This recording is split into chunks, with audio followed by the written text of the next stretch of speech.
All right, we are live. We are live. This week on the Media Virus Podcast, Maddie thinks unintended consequences are hilarious. However, 5 people in Gaza would argue that he's wrong, except they were killed by falling humanitarian aid. It wouldn't be TMVP if we didn't do an AI story, and this one fits our narrative. U.S.-funded report issues urgent AI warning of uncontrollable systems turning on humans. Blind or ableist. Madonna calls out a fan for sitting down during her concert, right before she finds out that the fan was sitting in a wheelchair. It's the Media Virus Podcast.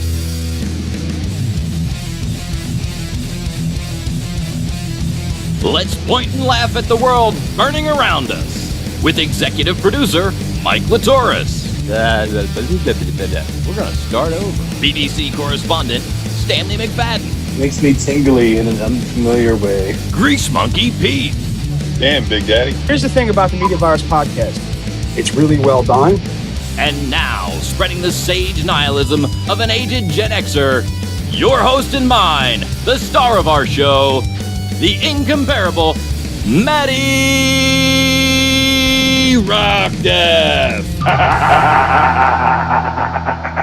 Hot damn, do we have a show for you people this week. I am Maddie Rockdeath, the Maddiest of all Rockdeaths, and proof positive. Anyone can have a podcast. Speaking of, please like, subscribe, follow, and share. We really do appreciate it. And we do want to thank our new subscribers. Whether you're following us on Facebook, Spotify, Apple Podcasts, Google Podcasts, I think we're on iHeartRadio. I don't know. Are we on the other one? There's another one too. TuneIn. I think we're on. I don't know if we're on iHeartRadio, but I know we're on TuneIn. We're on TuneIn. Or if you're just checking us out on themediavirus.com. Thank you. And as always, you can give us a call. Scrolling down at the bottom of the screen, you can give us a call, 646-VIRUS-01, 646-VIRUS-01. You think after 3+ years, I would know off the top of my head the numerical structure of that phone number. However, I do not. It is 646-847-8701. 847-8701. And you can give us a call and let us know if you think we should go fuck ourselves or if you think we're doing a good job. We might be doing a good job. I'm not. Those two can be mutually exclusive, though. What's that? We can do a good job and go fuck ourselves. That is a fascinating point that we're more than likely, is what's going on. We are both doing a good job and fucking ourselves because nobody knows it, Right. But, it sometimes things fall out of the sky like a ton of bricks. That's right. Sometimes it was aid to the Gaza Strip. Yeah. Look for falling food, folks. In Gaza, an Israeli airdrop delivering aid tragically resulted in the deaths of 5 people. This incident underscores the ongoing humanitarian crisis in the region, where food and medical supplies are severely limited. The Israeli blockade restricts the flow of essential goods through land crossings, forcing some countries to resort to riskier airdrops. The UN and aid groups are urging Israel to open the crossings to alleviate the dire situation in Gaza. I shouldn't. We talked about this earlier, and I shouldn't. No human being should think this is funny. Like nobody with any kind of empathy, or the soul would laugh at this, Right? But there's just something so fucking funny about, and I'm not laughing at the people that got crushed. No. Yeah, what I'm laughing at is these, like, the good intentions, like the terrible consequences of good intentions. You know what I mean? And Yeah. I did tell you this story in the pre-show, of like the snake that I found under a pile of wood. And you tried to And move it. I was trying to save it, but I didn't want it in my yard. I had a baby coming over. I had my granddaughter coming over. I got my dog running around. I Yeah. don't want the snake in my yard, and I'm just trying to just give it a light little lob over the fence, and it's hard to dial those things in. You don't do it hard enough, it's not going to make it over the fence, Right. and if you don't want to take it too high, you want to have it so it's enough arc and enough velocity to for a soft, even landing is really what I was going for. I was going for like a nice soft landing because snakes fall out of trees and shit. Yeah. You know what I mean? As long as you're not slamming them down, they can take a little bit of impact. And on the other side of the fence, I was looking for the best spot to put it, but it was right next to this fucking tree. and I get the shovel in there, and I give it a good whack, and it had some oomph on it, but it was the arc. It was a slow, right? You know what I'm saying? I had to get the trajectory, right? A longer, shorter arc rather than a higher. Right. Yeah. Right. But the problem was it hit the tree, and at like beginning speed, I'd hit it, and it was at full speed. Yeah, there was no wind resistance to kind of slow this thing down. It went right into the fucking tree. And, I felt really bad, but then later on laughed fucking hysterically at it. That's just it. But there's, we're going to take a look at some video from Al Jazeera because sadly, Al Jazeera is the only news outlet who actually and it's not just, or it's a story. They don't give you any kind of spin on it. They just, this shit happened. Right? Yeah. And there's no saying it didn't happen. But this was just one shoot that failed. It looked like more than one. That looks like 3 or 4 shoots that failed. There were like 3 that failed. This is the first time I've watched on a full screen here. Are you guys seeing this? Yeah. Okay. But it's like there's got to be a better, like, didn't anybody see Operation Dumbo drop? They dropped a fucking elephant. A whole elephant. And it lived. Right? Right? You can't drop a couple crates of fucking food and not kill anything? I mean, it blows the mind. What? It blows the mind. I just don't. Yeah. It does. It blows the mind. I mean, if Disney can drop an elephant and let it live, you should be able to deliver some food without killing some people. It was terrible. It was terrible. It was terrible, Pete. Thanks for chiming in. I forgot I didn't introduce everybody. Mike's here, Pete's here. Everybody's hanging out. But I know it shouldn't make me laugh. Like, I know. Yeah. I know. I'm a terrible person. But it just makes me fucking giggle. Just like somebody tried to do something nice and it just went to shit. Yep. Somebody tried to be a humanitarian and everything. Here's some sandwiches. Right? Oh, sorry. I crushed If they would have, not for nothing, if they would have just dropped individual sandwiches. Oh, yeah. I mean, sure. That wouldn't have hurt any. I mean, it might have hurt a little bit, but I feel like the wind resistance compared to the weight of a sandwich, especially like a bologna and cheese on white with a little bit of mustard wrapped in cellophane. I think if you wrap it in tinfoil, it might become a projectile. But if you wrap it in cellophane, you have to keep in mind terminal velocity is in fact terminal velocity. Yeah, like heavier objects don't max out or don't fall faster than lighter objects. Right. Eventually, it all evens out. Yeah, but when a sandwich is going to hurt a lot less than a big fucking crate of food. Yes. It might knock you unconscious, but a penny at terminal velocity is going to hurt just as much as a nickel at terminal velocity. No, I understand, but we're talking about sandwiches or bags of chips. They're full of air. It would have just floated the fuck down. I'm solving problems, Mike. That's what we do here on the Media Virus Podcast. I guess you're right. I mean, I sincerely believe if you threw a bag of chips out of an airplane, it would just softly hit the ground.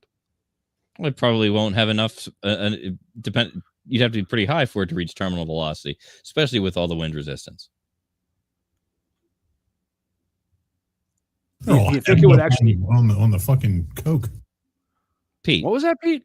They're all hepped up on the fucking Coke. I haven't touched Coke, Pete. And nobody's got. We're just talking about sandwiches and chips, Pete. Nobody's dropping Cokes on anybody. Yeah, I don't know. That would hurt. Yeah, like a can.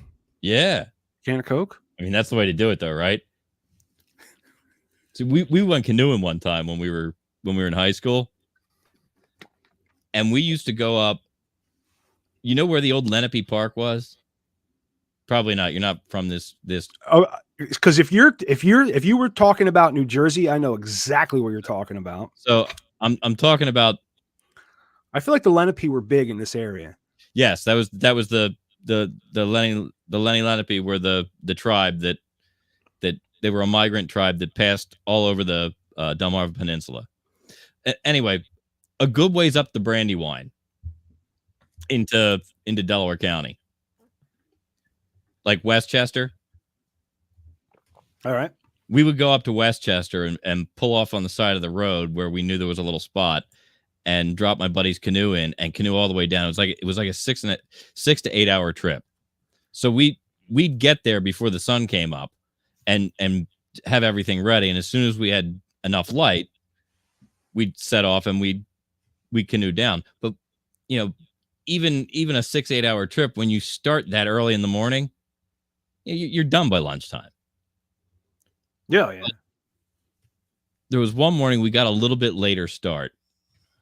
Like we didn't get on the road until the sun came up, so we were a little later, and we were really racing against time because on the weekends there used to be a company that would take people just upstream from where we put in, and dump them into the river to take this same 6-8 hour trip from a service, and you'd go and pay them. You'd rent a canoe. They'd give you all your stuff.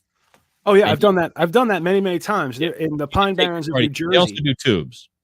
So the Pine Barrens of New Jersey, and I got many a story. So off we go, and we're enjoying our day. And there's a couple of canoes that start coming, and they're trucking out of this area where they put everybody in that we're trying to get away from. And they're paddling for bear coming at us, right? Like, what the fuck is this? And they start hucking water balloons at us.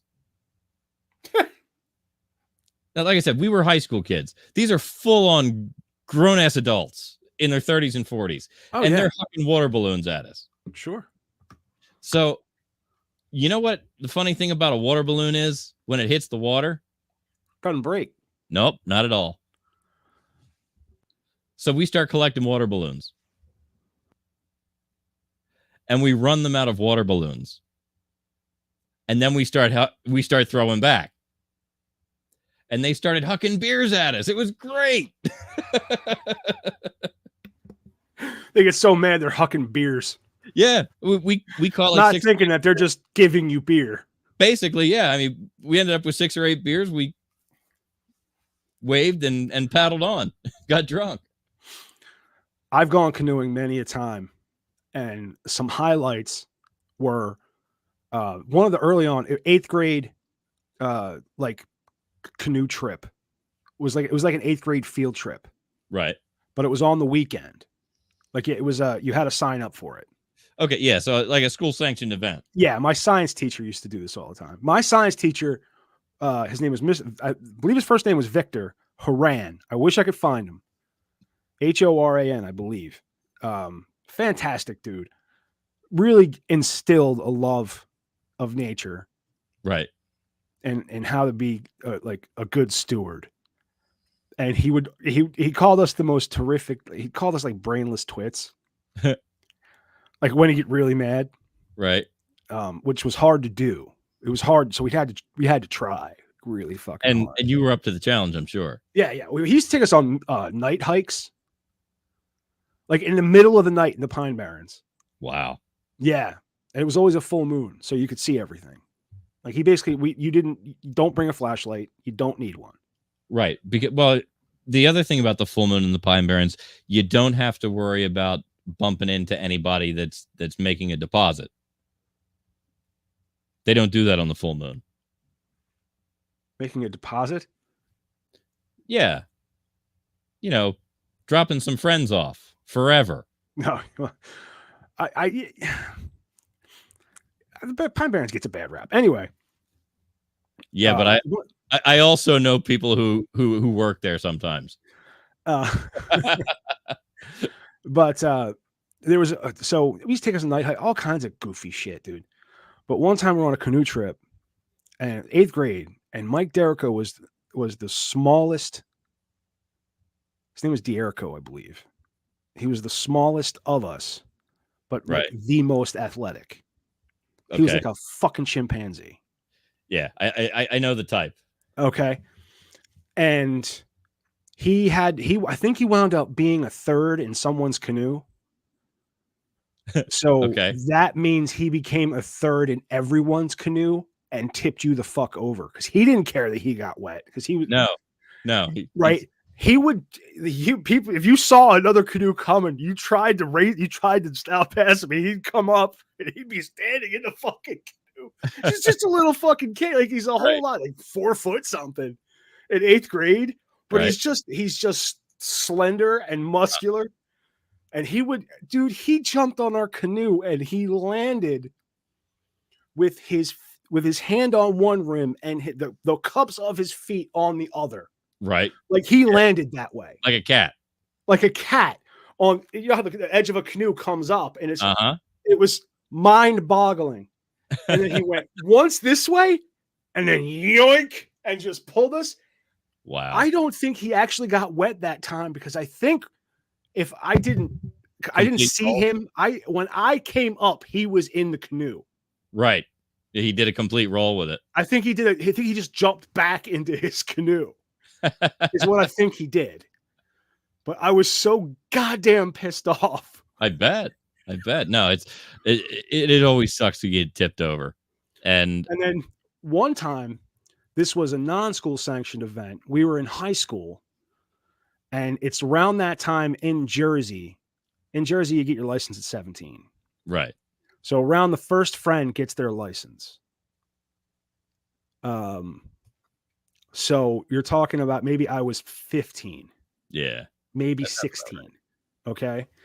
So your first friend gets their license, and then we drive out and one time we went out there in a caravan of just shitty cars. My one friend had a Beetle. But there was the one time we went out in my buddy had a van, which was fucking fantastic. I bet that was probably a lot of fun going out to the Barrens. And we had just had this big, like we doing the rapids. We call them rapid. It was a heavy melt that year. So they were rapid, but it was, nothing like what you'd think of with rapids. It was just heavy current. And we all got tossed. And we just got our shit on the edge of the beach, and we're just sitting there kind of like resting, like we're exhausted because, the way it cuts through and the way the overgrow is, like there wasn't a way to get out of this fucking lake with a canoe and all your shit. So we get up, we finally get a place to rest. We're exhausted and we got everything. There's like 7 or 8 of us and we have all our shit. And I'm like, all right. And then we see my buddy looks out on the fucking current. He's like, what the? He just runs and jumps in. Right. Hawks out there. Comes up like the lady in the lake just gave him Excalibur. He comes up like, whoosh, and we've got brew, and all of this beer just started spilling down. All these floating cans of beer just started flowing down this river, the Wading River, I think it's called, if I'm not mistaken. And cans float just at the surface. Yeah, they do. And you got to look for them. They stay submerged. So we get all the fucking, then we see the cooler. Right. And we're like, holy shit. And and then like it dawns on my one friend, didn't dawn on anybody else. That there's people behind it. Yeah, there's people coming and it's their beer. Right. Right? Fucking take it and hide it in the woods. And they're like, and then they come by like 5 minutes later. They come by and they're like, "Did you guys see a cooler?" We're like, "Yeah, it just kept going. It went that way. We missed it." Oh, it's And then terrible. we had beers. It was great. And then we had to drive home. The guy that I used to go canoeing with, when we were in high school, their family dog was a Chesapeake Bay Retriever. Mm. She had a really, really, really good looking dog. And she was smart. Her name was Belle because she would ring it. There was a bell on the door and she'd ring it to go out. Wow. But she would go. He and his dad would duck hunt with her. So they would duck hunt in little boats and canoes and stuff. You know, they go out on the water after the ducks. And they taught her from the time she was a puppy to enter a boat on the water. Dude, this dog could get in and out of a canoe and back in again without you feeling it. Wow. Like, That's an impressive dog. She was smooth, dude. She was smooth. The last time I went canoeing was like a family. Like I took my son Ryan and Matt and my wife at the time, and we went around a little lake, and it was cute. Uh-huh. Right? That was the last time I went canoeing. The time before that, I swore would be my last time canoeing. I was 18. But I have a canoe. We had a canoe, and we had a house in the Poconos. So and it was like October. And when I was 18, I weighed close to 380 pounds. Okay. That's a lot of Matt. That's a lot of Matt. My friend Eddie made me look skinny. Dude, my friend Eddie topped me by at least 100 pounds. Oh, man. Two fat guys in a canoe. Just two fat guys fishing out of a fucking canoe. Oh, that's even funnier. Oh, that's great. We spent more time in the fucking water. I bet. Than in the fucking canoe. And then we had a place for your stuff. It was one of those things where like we had such a hard time. We were like in the middle of the lake and we tipped over. And it was just one of those things where where you launch your boat from was a peninsula that they called it an island, but it was a peninsula. Right. And the lake went around, and you're pretty much, there's like a close part lake. And there's a far part. And we are closer to the other side of the lake. Of course. Like we are as far as you can get from the peninsula. Right. But still a good distance, and still be a distance away from shore. Right. On the other side. Because that's always where you lose it. Right. And what it was is in the middle of the lake are all these trees that are growing underwater. Okay. And you don't really see them until it's too late. You're going and you think you're close to an island. You get up against you're it. not.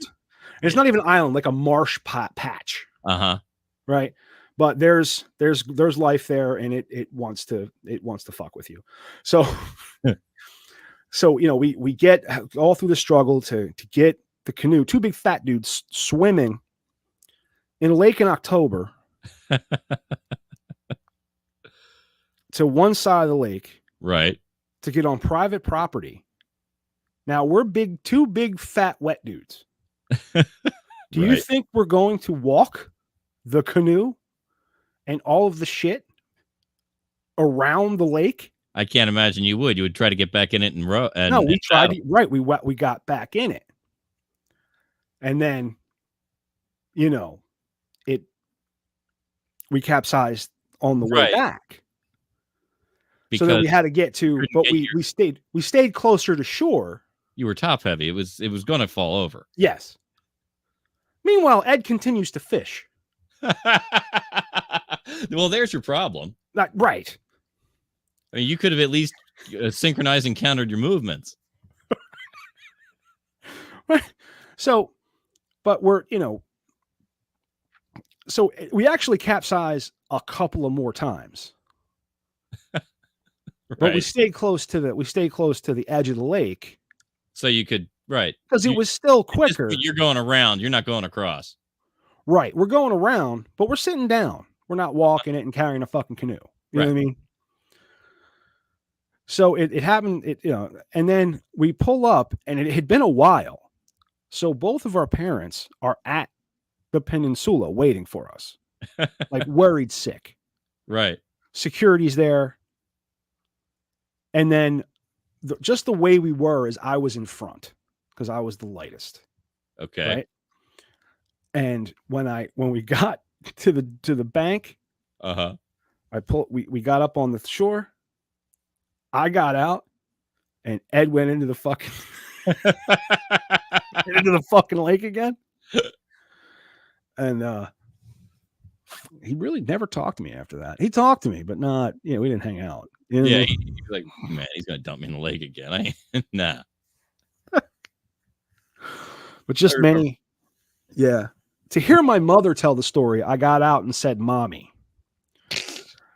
I distinctly remember cursing and fucking I remember losing my shit. Yeah.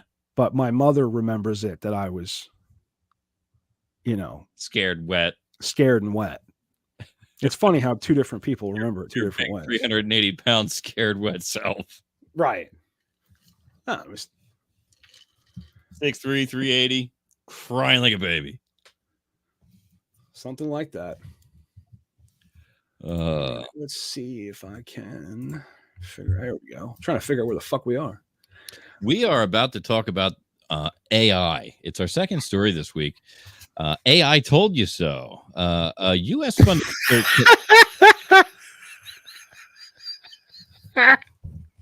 I read that. Isn't that what it's marked as? Yes. I told you so. And I was like, I don't get it. As soon as I heard, I was like, oh, all right. Didn't think anything of it. I think is right. Sorry. Go ahead. A U.S. funded report commissioned by the Pentagon has sparked serious concerns about the future of artificial intelligence, or AI. The report warns of a potential scenario where AI advancements surpass human control, posing a significant threat to global security. Authored by a panel of experts, the report emphasizes the urgency of developing safety measures to mitigate these risks. The core concern highlighted in the report is that the possibility of AI systems surpassing human comprehension and control. As AI technology continues to evolve at an alarming pace, the report suggests that these systems could reach a point where their decision-making processes become opaque, even to their creators. This lack of transparency could lead to unintended consequences, with AI systems potentially making autonomous choices that contradict human values or endanger human safety. The report outlines several recommendations to address these challenges. One proposed approach involves strategically limiting the computational power of AI systems by restricting the resources available to AI. Developers can ensure that these systems remain within controllable bounds. Additionally, the report recommends implementing safeguards that would prevent AI systems from modifying their own code or exceeding their designated programming. All right, so I've gone a little farther with this. Now, this is something we've been warning about. We've been warning about AI taking control and making decisions on its own and not having any kind of value for human life. This is going to happen. It's undoubtedly what's going to happen, right? Right. And there's no stopping it. There's no, but what we can do is just take some notes. Genie's out of the bottle. We need to pay attention. And I came across this, and I think this is important to understand. And let me just, I'm running a different way here, and it's kind of fucking with me. Okay. Let me present, share screen. Share screen. There we go. And here we go. So, motherfucker. Continue to site. There we go. All right. So, OpenAI's ChatGPT 4 can play Doom, Right. but only like a noob. Well, it's an intelligent system. It will learn. Yeah. Let's hope not.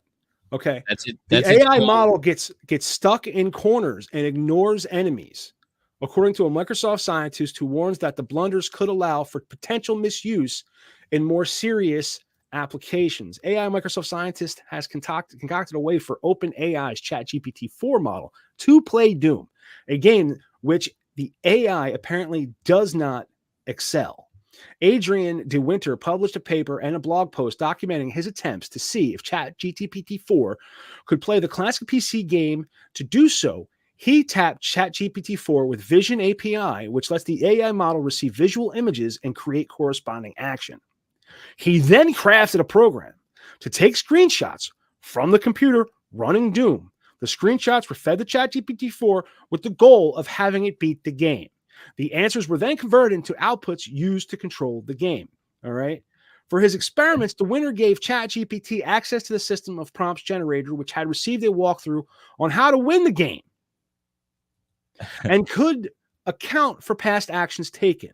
The results found that OpenAI's technology can play Doom to a passable degree, meaning the AI is smart enough to traverse the map and shoot at enemies. But when compared to the performance of a human, ChatGPT kind of fails at the game, and my grandma has played it way better than this model. The winner wrote in his blog post, for example, AI would sometimes do really dumb things like getting stuck in corners and just punching the wall like an angsty teenager, or shooting point-blank explosive barrels, he said. Now, so this is important, okay? Because if something's running by AI, if it just try to get it stuck in a corner. Yeah. Right? If you're being chased by a Terminator, just see if you can get it stuck in the fucking corner.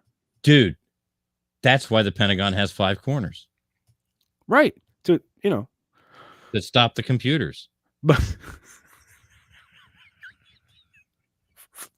fuck. You okay over there? Yeah, I'm sorry. That made me giggle. It just struck the right chord with me. I mean, it makes perfect sense. It makes perfect sense now. If they don't see you, they don't take you into account. Like the enemies behind them, they don't realize the enemies behind them. Well, that's fantastic. So that's let's important. get behind AI. Stuck in the corner, and then let's get behind AI. What's that? Let's get behind AI. Yeah, you got to get behind it, so. You know what else you can do from behind it? Yeah. I don't know if that would be a good idea. Because who knows? Yeah, I've never been a proponent of putting your dick into machinery. No, that's other folks. Don't. My uncle got fired for putting a stick in the pickle slicer. What happened to the pickle slicer? Well, she got fired too. So yeah, I mean, if AI takes over and we just have to know these little things, like they're dumb, like you can just hide from them. Did you hear about the butcher who backed into the meat grinder? No, I didn't. What happened? He got a little behind in his work. Hey yo.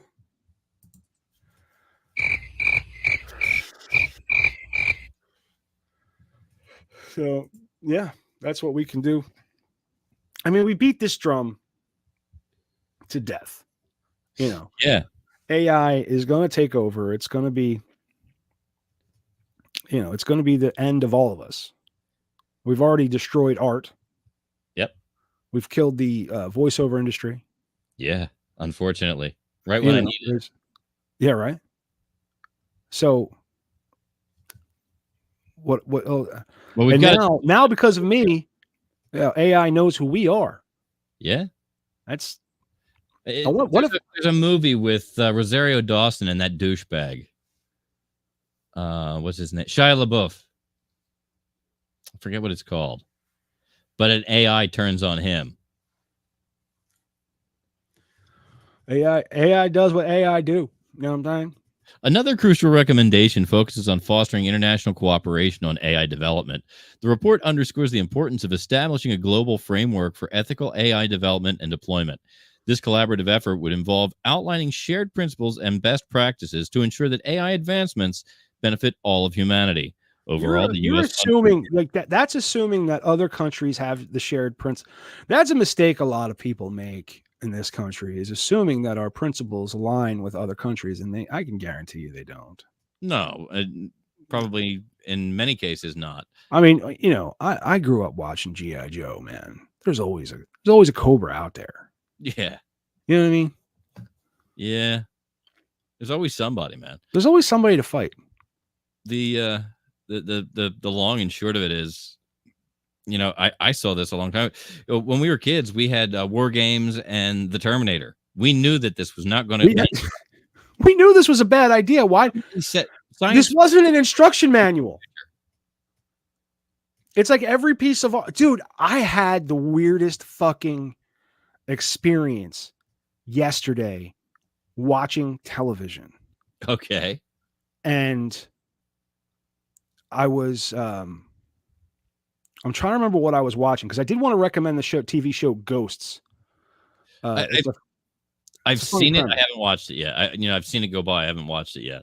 People will tell you the UK version is better. Right. I don't know. I watched the American first. I'm watching the UK now. But so anyway, I saw this commercial for a ring. It's a ring. It goes on your finger. Yeah. And it like monitors all of your vital. Yeah, it's like a smartwatch, but for your finger. It's just a ring.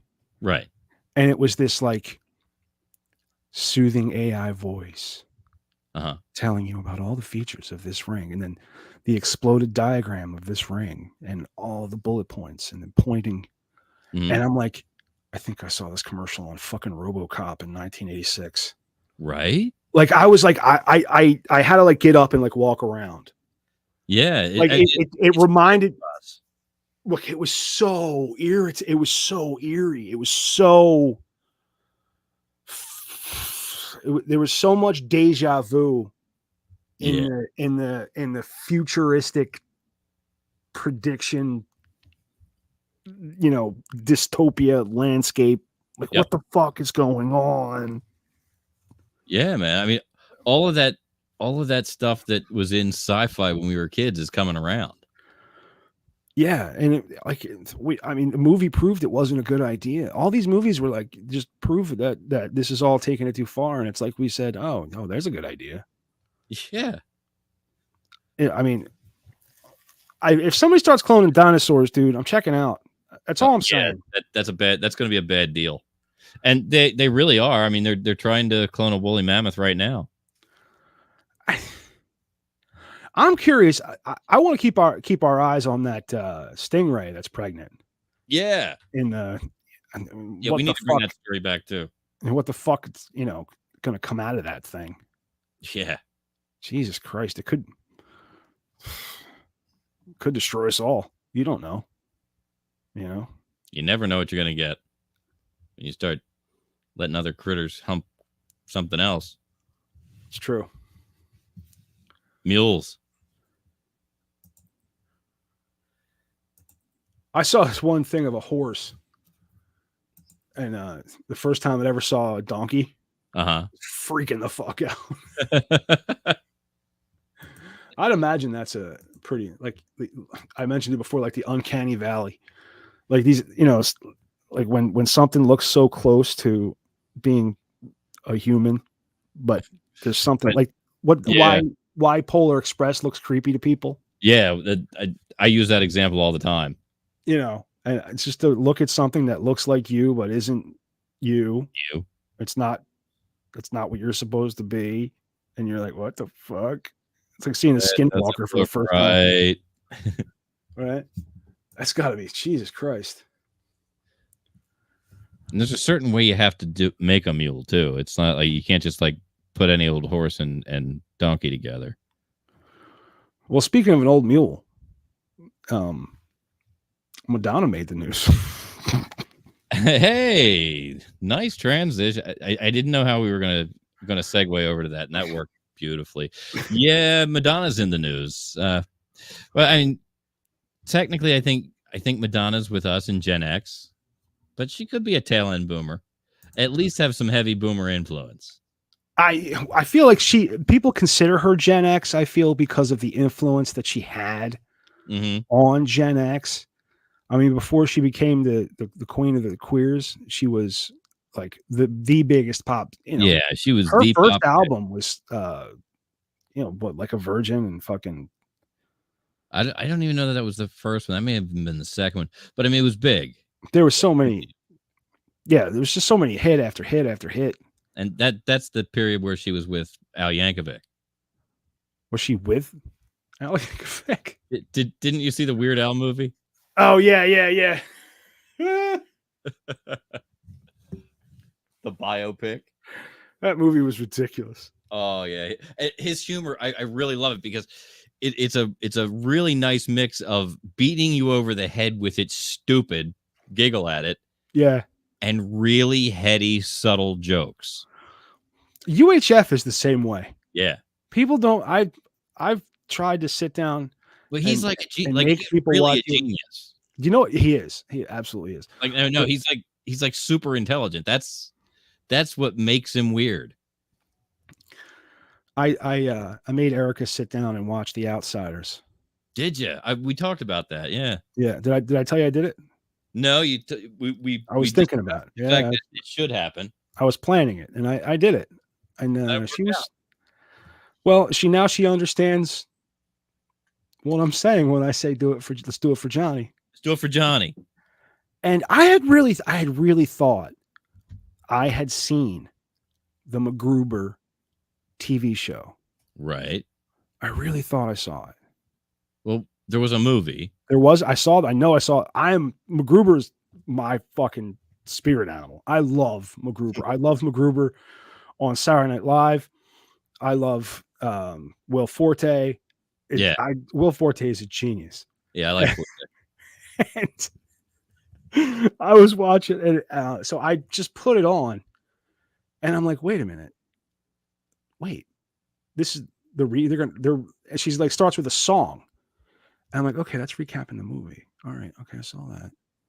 And then I'm watching this movie. I'm like, I'm watching the show. I'm like, I don't remember this at all. I don't remember this at all. And I swear to Christ, I watched it. Right. You know when I watched it? I watched it when I had COVID. Oh, so you probably forgot a lot of it. Yeah. Because I'm like, I don't understand what's going on right now. Right. I don't remember this at all. But there's a Will Forte turns to the girl I can't think of right now. Another SNL alum. Anyway, and says, they're about to start the mission, and he goes, "Did you ever see The Outsiders?" And she goes, "No." And he goes, "Let's do it for Johnny." And she's like, "Who's Johnny?" And he goes, "That's a line from that movie."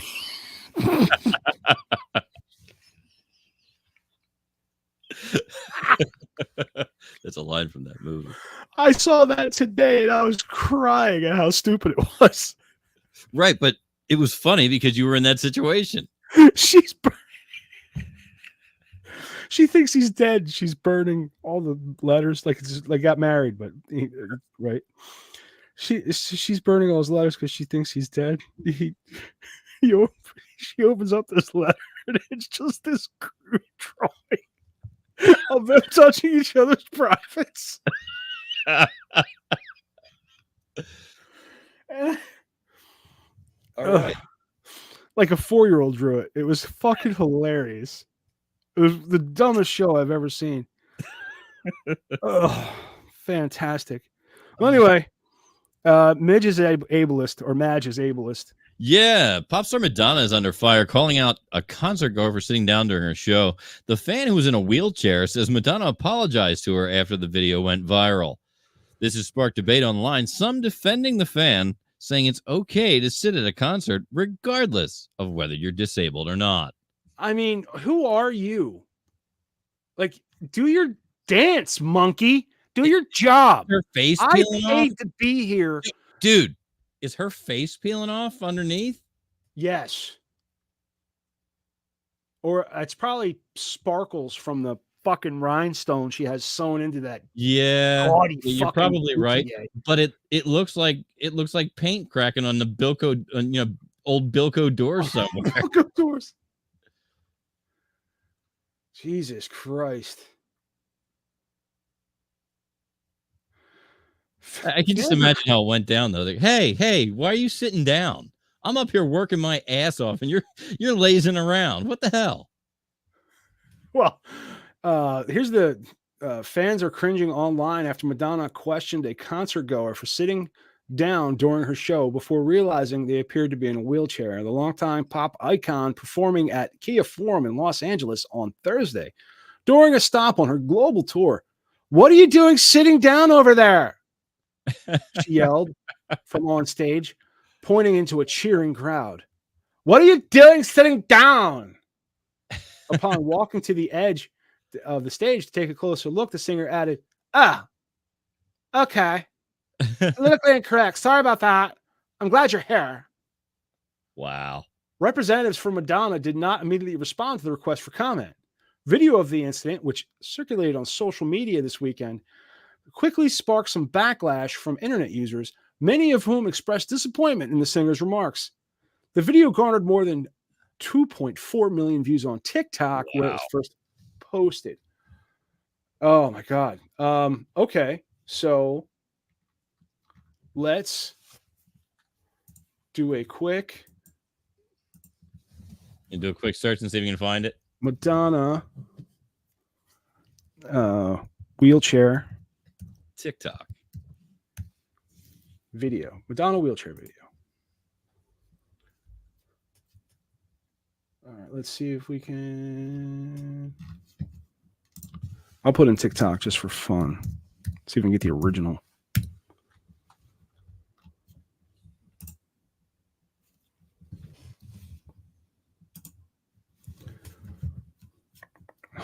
Verify. What am I doing? I gotta put a puzzle together to get fucking. Will you shut up? Is it sharing? Yes. Over there. What are you doing sitting down? That's because the fan was disabled. Oh, okay. Politically incorrect. Sorry about that. I'm glad you're here. She's scratching her pussy. Similarly, in 2014, during a concert in Sydney, Australia, Kanye stopped his whole concert because one person was sitting, only to come to the same realization. Who left? I don't want to stand up. I got an idea. Why don't you just fucking let people, like, if there's one person sitting down, why you got to point it the fuck out? Why? Yeah. I mean, maybe they're fucking tired. Maybe they worked a 12-hour shift, Madonna. You know what I mean? Maybe they got to go to work tomorrow. Maybe they don't have legs. Maybe their legs don't fucking work. Who the fuck are you? You're the standing up police? I want to see this again because she's so shitty. This video of Madonna calling out a fan for sitting at her concert is going viral. What are you doing sitting down over there? You're doing sitting down over there. What are you doing sitting down? What are you doing sitting down? That's because the fan was disabled. She doesn't have that stupid affect anymore.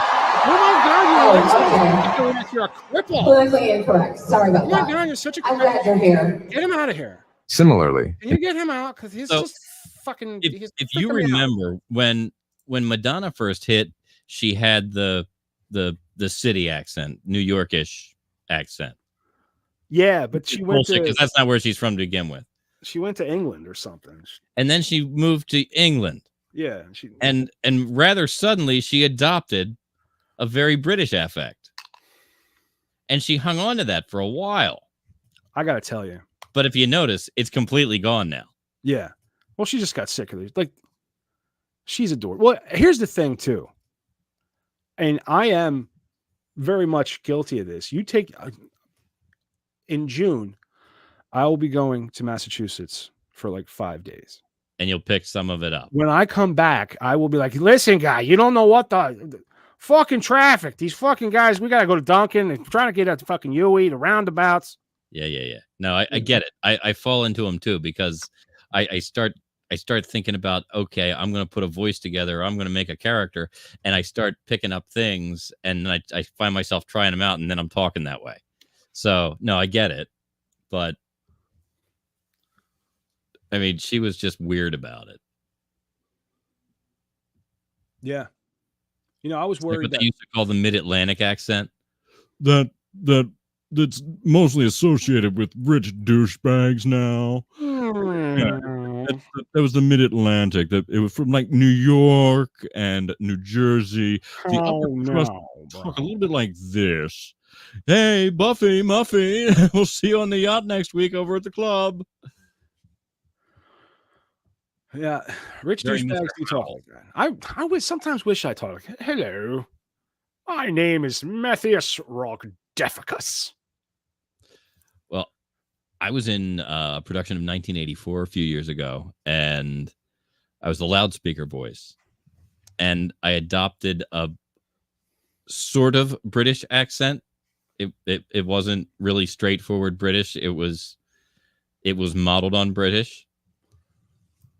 And I held true to it pretty well. Like, I didn't walk around the theater and only talk like that. Don't get me wrong. But, when I was in character, I didn't break character. And it had continuity and flow. It wasn't, it didn't come and go with certain things I said. Well, and can you still do the voice? I'd prefer to listen to it first, but it was somewhere in this area where I had a bit of an affect, and I kind of there was some garb. It was that's. Listen, I want you to do that voice to read us out. Well, after the break, we'll talk about putting body parts in the freezer, putting body parts in the. Copy's bad. My copy's bad. I saw that. I didn't see it before. I wasn't a setup. I was, you know what I'm saying, right? After the break, we'll talk about putting body parts in the freezer, putting body parts in your family, and find out what Big Daddy wants to access this week in Big Daddy Asks. For the C block, we'll finish out this week's show with Just the Tips, number 82, and continue Women's History Month by saluting a high achiever and asking our BBC reporter, Big Daddy, about recent news about Shaggy's accent and a dog that's a rat on this, the 175th try at the Media Virus Podcast. I'm out of practice. Granted, when I got on stage to do it, I had been doing it for 2 months every night. I was waiting for you to run the. Oh, I'm sorry. I was still having conversation with you. Oh, I'm sorry. I didn't was really go away. We're not going away. It's just we're 53 minutes into A block, guy. That's a long A block. So that's a long A block. That's why I'm like, we'll be back right after this. I'm throwing everything at it. Ladies and gentlemen, raspberry tea bag.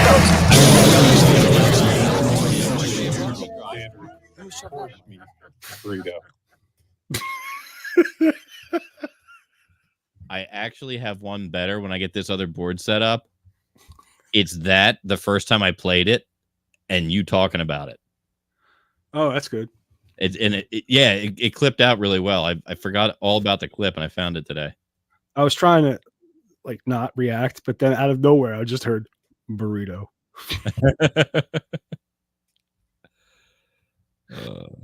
Fantastic.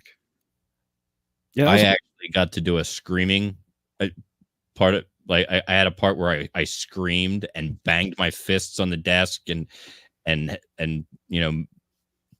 time with a metronome yelling at Winston. It was really fun to do that in the accent. I bet.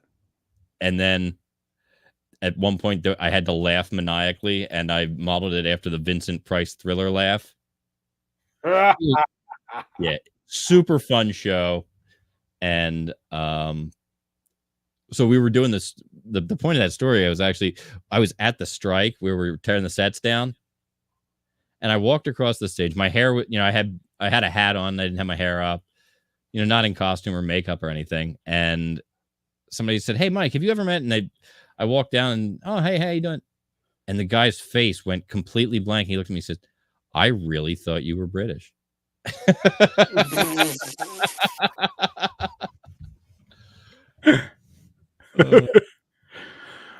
It's funny. That's you're recording, right? I just stopped. Did you tell the story on the tape? No, I started telling it after I stopped it. All right. Well, when we come back in, tell that story again. Yeah. All right. Save.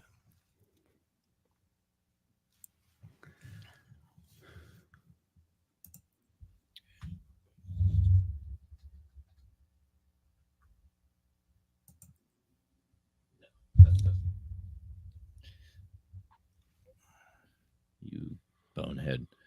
Wrong keyboard.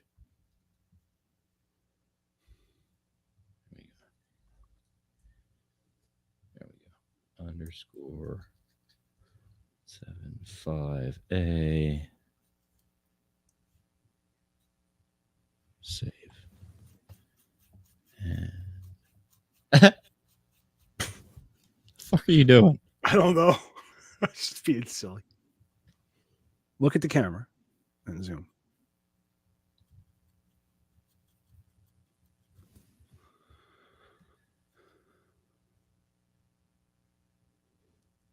So get yourself framed up. Just regular framed up. Okay. Matt. Yeah. What? Matt, come here. Come here. Come here. What's up? Closer. What's up? That's fucking funny. Oh, it's great. Let me tell you a secret. That works, man. That's good stuff. Oh, come on. What? Every computer I own updated today, and they're not making me happy. Oh, that sucks. And the one computer, actually, I have Windows, and I also run a Linux partition on it. Oh, yeah? And like, I didn't get to the button to make it go to Windows fast enough. It went to Linux, and the fucker started updating the Linux. Oh, I was Oh. I was so angry. I wish I could show this. There's a button called Desk View. And when I pull up Desk View, it makes it so that I can like take a look at what's on my desk. Right? Right. Let me see if I can. Hang on. Let me see if I can do this. Present, share screen. See if it's here. Why is it not running? Oh, here. I just need this thing to catch up so that I can record our B block.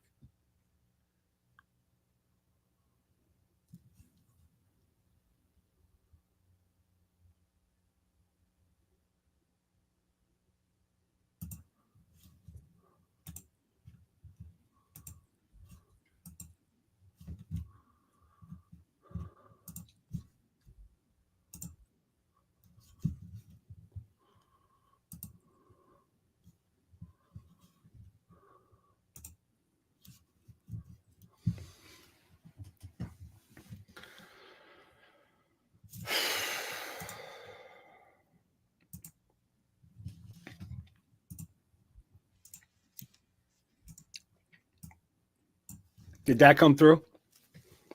What? The Media Virus Podcast presents Big Daddy Talking? No.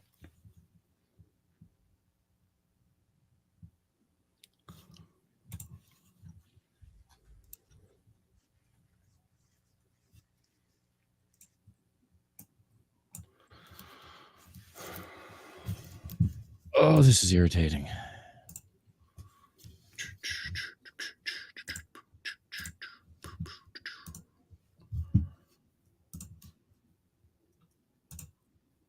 Just do it the other way. the Media Virus Podcast. There it is. A Stanley McFadden production. Fucking plot. You heard that one? Yes. All right. But I can't. I'm trying to get Audacity to load in this machine, and it won't. In fact, everything's locking up on it. Well, that powerful sucks. It worked so well last week. You need to shut it down, restart it. I don't even know at this point if that'll help. I'm afraid if I shut it down, it's going to go into some Another update. Yeah.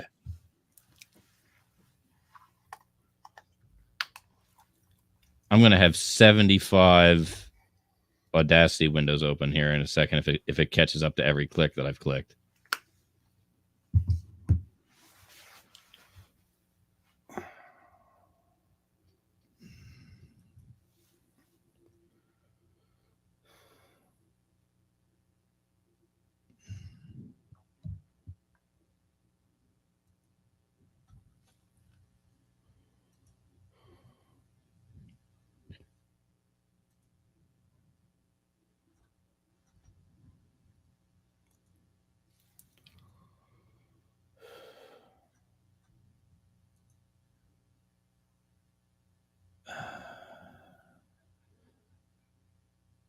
Now it's telling me I can't find a config file. It's trying, though.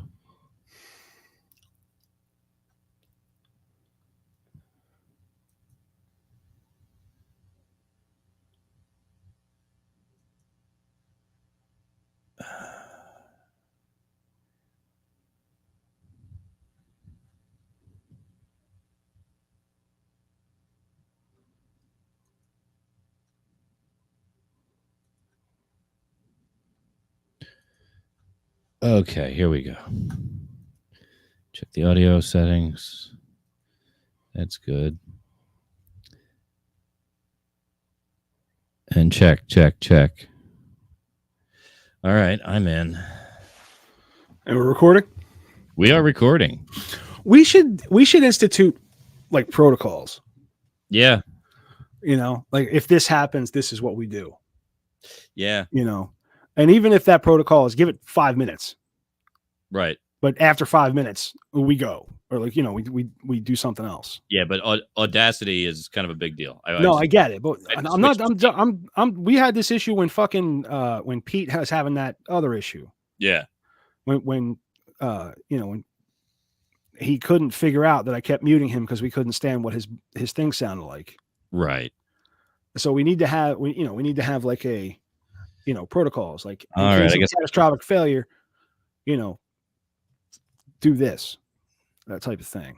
But you can't predict every emergency either. We're gonna have to write it down, I guess. But you were telling a story of you doing the accent. You closed us out with the last block. When I started talking about the show 1984 that I had done, and that accent that I was showing, one of the interesting things there was that when I was doing that, I was on stage and we played. We ran for 2 weeks, so there was like a number of nights, and some people came to multiple nights. Anyway, we were doing the strike. We're tearing down the sets, and somebody called me over from what I was doing and to introduce me to somebody else. And when I started to speak, the guy looked at me. He says, "I really thought you were British." Like, I mean, I didn't think my accent was even that close to being that good. Because one, I wasn't trying that hard. I was trying to maintain an affect rather than hit a mark. You know what I mean? Right. Somewhere I've got video of it. I'll have to dig that up and play that for you at some point, because I had a pretty good part where I screamed and then I had its maniacal laugh that I really liked. But the reason I think that's so fucking interesting is, how many times have you like seen an interview with an actor? Like I remember the first time what was the guy that played Rick Grimes? Andrew Lincoln. Oh yeah, Andrew Lincoln. Yeah, Idris Elba. Yeah. Like, what the fuck? What is this shit? The guys from Milli Vanilli were a mind fuck back in the 90s. Yeah. 80s, early 90s. They had German accents, and that was just crazy. It was, but they also weren't singing their song. No, but So, you know. but I mean, to that point, you've also got a bunch of little Japanese guys that dress up as Elvis and do Elvis and don't speak a word of English. That is true. If you're going to sing phonetically, or speak phonetically, as long as you hit the marks and it sounds okay.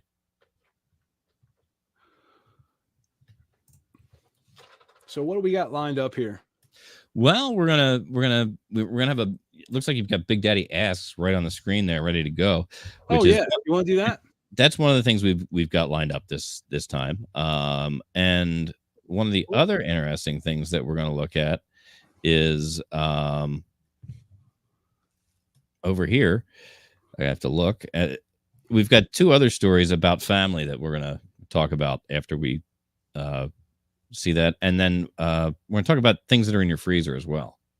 Terrific. So let's see what Big Daddy has to ask us today.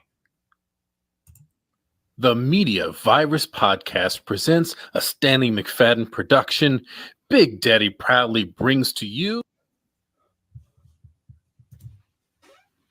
Big Daddy Asks. So recently, a friend asked me if I had ever had sex in the woods. And I said, no. Have you?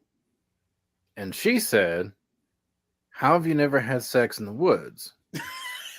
And I said, I think it's stranger that you've had sex in the woods than it is that I haven't. So here's the question. Which one is stranger? To not have had sex in the woods or to have had sex in the woods? And if you haven't had sex in the woods, is it something that you would do? And who here has had sex in the woods? Also, I did remember sometime after that conversation, I have in fact had sex in the woods. And I forgot about it. Not the point. So yeah, let's hear it.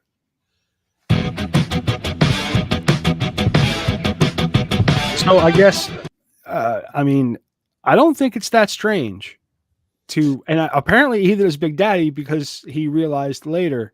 Well, he thought it was strange, but then he thought it was strange, but then realized that he did it. Right. At some point. And I'm sure Big Daddy comes to that realization often. That it is in fact strange, but he did in fact do it. Yeah. I have absolutely had sex in the woods. I feel like I have. I mean, there was a travel trailer involved, but I was definitely in the woods. Oh, I've been bare ass in the woods. You know, just like walking around in the woods.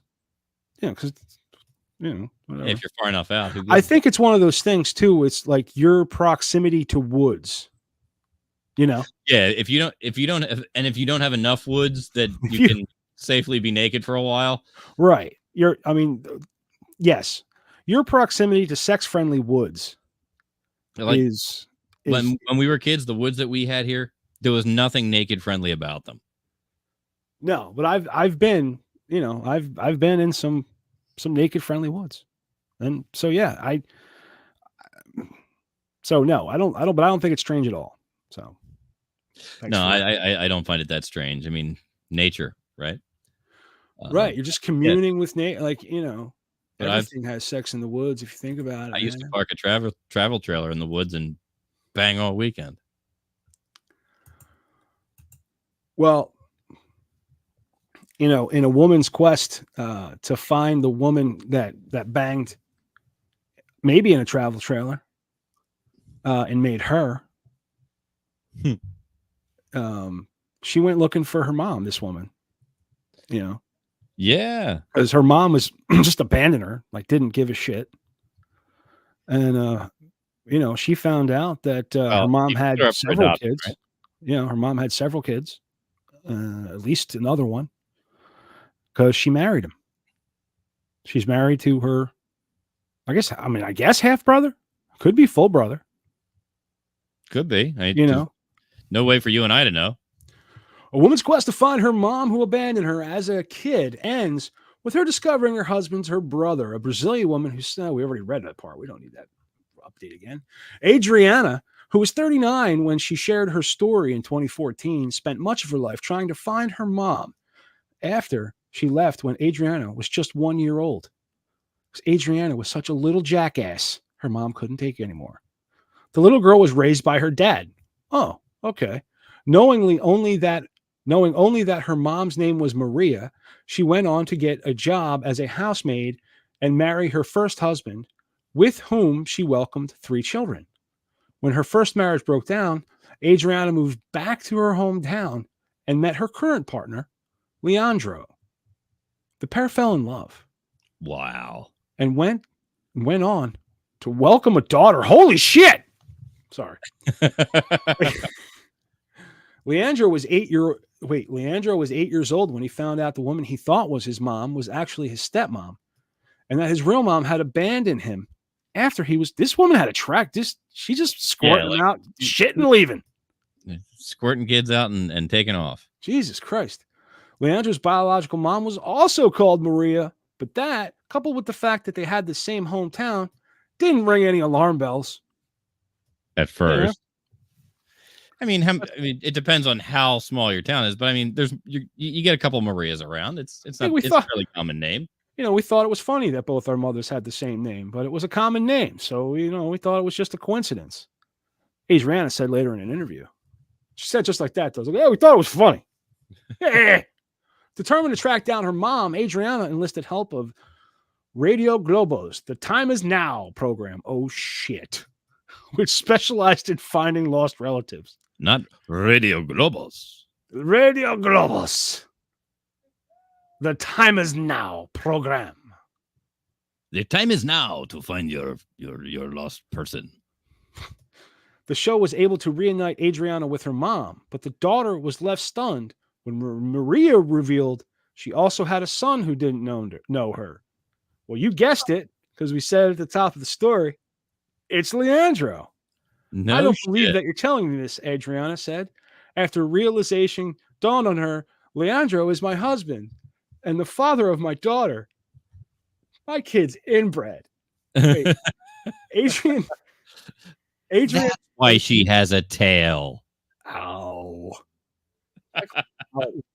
Adriana and Leandro never actually married legally, but clearly considered each other husband and wife. Now I'm scared to go home and find out that Leandro doesn't want me anymore. I love him so much. Oh, is that what you were worried about? I hope my brother. Your daughter is also your niece, you fucking nut job. I hope my brother doesn't break up with me. I hope my brother still wants to be my husband. I hope my brother still wants to fuck me. In spite of Adriana's fears and the fact that they are biologically related, the couple revealed their plans to stay together. Only death is going to separate us, Adriana said. And all this happened because God wanted it to happen. I don't think so. Of course, it would have been different if we had known all this before. Oh, geez. They actually wrote that in the story. Oh, it's a quote from her, a direct quote. Okay. I'm sorry. But we didn't, and we fell in love. Adriana admitted that she and Leandro, who did not share their last names, were really knocked at first when they learned the truth, but ultimately they decided they didn't care what anyone might think. We have so many plans together. Nothing's going to break us up. Nothing, she said. I mean, blood is thicker than water, right? I can't divorce her. She's my sister. Neither Adriana or Leonardo blame their mom for leaving. Well, you really should. You should sue your mother for any pain you have, any medical bills your daughter has. And the way they made plans to meet up with her again in the future. Oh, my fucking kids. Literally. Really, your fucking kids. Really, my fucking kids. As opposed to your kids that don't fuck each other. Holy shit! Right underneath this one is a related story that we were going to get into. I did not even realize that. What'd you find? Miley Cyrus confronted mom Tish after finding out her new husband, Dominic Purcell, used to date Noah Cyrus. So Miley Cyrus's mom married Miley's little sister's ex-boyfriend. How about that? That's almost as creepy as the first story. You know what I mean? It's all like the first story, they didn't know they were brother and sister. You know what I mean? They didn't know there was anything, you know, going on. They just both knew that they were abandoned by chicks named Maria. You know, that's all they knew. That's it. This woman knew that his penis, this, can you see this picture? Oh, hold on. I mean, I didn't realize I was getting ready to put something up. Where are we?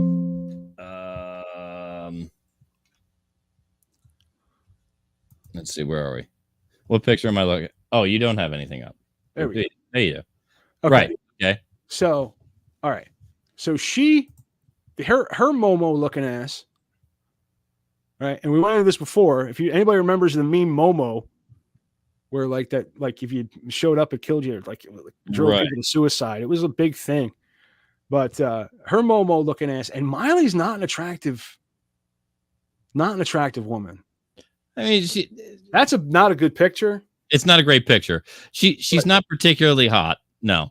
I mean, she's not stopping clocks or anything, and definitely not stopping trains. But here's the thing. Okay. Her sister is that's really her sister. Not hot. Like, that's got to be one of the most unattractive people I've ever seen in my entire life. She has no eyebrows. Well, there's some there. Really? I think so. I don't know, man. But that is not. Yeah, I don't know. Maybe. Okay, so you can kind of see your nipples through or at least her areola through that shirt, though. I mean, is that? Just thought I'd mention it. Is that a good? I mean, so titties. I can't help myself. So so you know, it's like, oh, your daughter brings home your 20-year-old daughter. Your 24-year-old daughter brings home a 54-year-old man, right? And your thought process isn't, I need to break them up. He's obviously a fucking creep, or, you know, there's something wrong with this dude, right? No. And why would you think she that? wanted him for herself. Right. And like, what the fuck? Like, I think you fucked my daughter would be like enough, right? The reason that you don't, you know? Yeah. I mean, you know what I mean? Yeah. I'm just saying. I don't have a lot of experience, you know, but you don't have any intergenerational relationships? No. Well, not with family members. No. Okay. No. That's anyway. So now the mom and daughter are now Eskimo sisters, and that's it would seem. Yeah.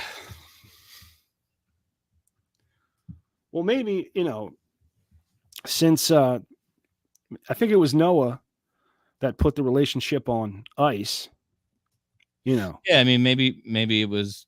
I mean, it doesn't seem like everybody's got a problem with it. No, the only one that seems with a problem with it seems to be me. Yeah. So, okay. And I mean, but you know what else was found on ice? What's that? Oh, it was a body found in a freezer. That was the guy from the Rogan show, right? Yeah, well, he was a guest on the Sheldon Johnson was a guest on the Joe Rogan podcast, and a man who became a public advocate for criminal justice reform. Well, that makes a lot of sense. I would want to reform the criminal justice program too if Before you get sucked into it, yeah. Yeah. After being released from prison last year, was arrested on murder charge Thursday after police said they found a person's body parts inside his New York City home. Sheldon, 48, was jailed without bond Friday morning on charges including second-degree murder. New York City Department of Corrections online records show. The victim's relationship with Johnson was not immediately known, but the New York Police Department identified the victim as 44-year-old Colin Small, and he was small enough to fit in the freezer. Hey, yo! They had to chop him up a little bit, apparently. No, well, it wasn't that small. The victim's relationship with Johnson was not immediately known. Well, Johnson also faced charges of manslaughter and criminal possession of a weapon, the NYPD told USA Today, who told the Media Virus podcast. 4 friends, 3 deaths, 2... Oh, that's something else. Body parts found in freezer during welfare check. Police officers respond to Small's Bronx home to conduct a welfare check on Tuesday night and found a headless torso in his apartment. Wow. Responding paramedics pronounced the victim dead. Holy shit! Yeah, that's. Are you serious? He was dead? That's the way that has to happen. Like an ambulance crew can't specifically pronounce. In fact, most of the time they're not even allowed to not render aid until a medic tells them to stop rendering aid. So you just start blowing into the neck hole. You at least have to do chest and put a bandage on it. Put a tourniquet on it. Actually, at that point, you can. The one thing that you can do is you can radio back to command and explain that you have you're seeing injuries inconsistent with life. That's right. And that essentially means the person has been torn in too many pieces to survive. Well, responding paramedics pronounced the victim dead at the scene, and officials later identified him as Small. The Office of Chief Medical Examiner will determine Small's cause of death, police said. It might have had something to do with his head not being there. Yeah. I mean, that's always a bad thing. That's a place to start. And then they have a file photo of a police car. Colin Small reportedly shot to death and dismembered. According to CBS New York, police said Johnson shot Small and dismembered his body. Oh, well. I guess that rules my theory out. The arms and the head were inside a freezer. Oh, wait. Oh, the arms and the head, but okay. I'm innocent, Johnson shouted as he was led out of police, covered in blood, holding a hatchet.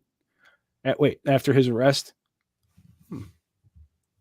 Wow. That's mind-numbing, dude.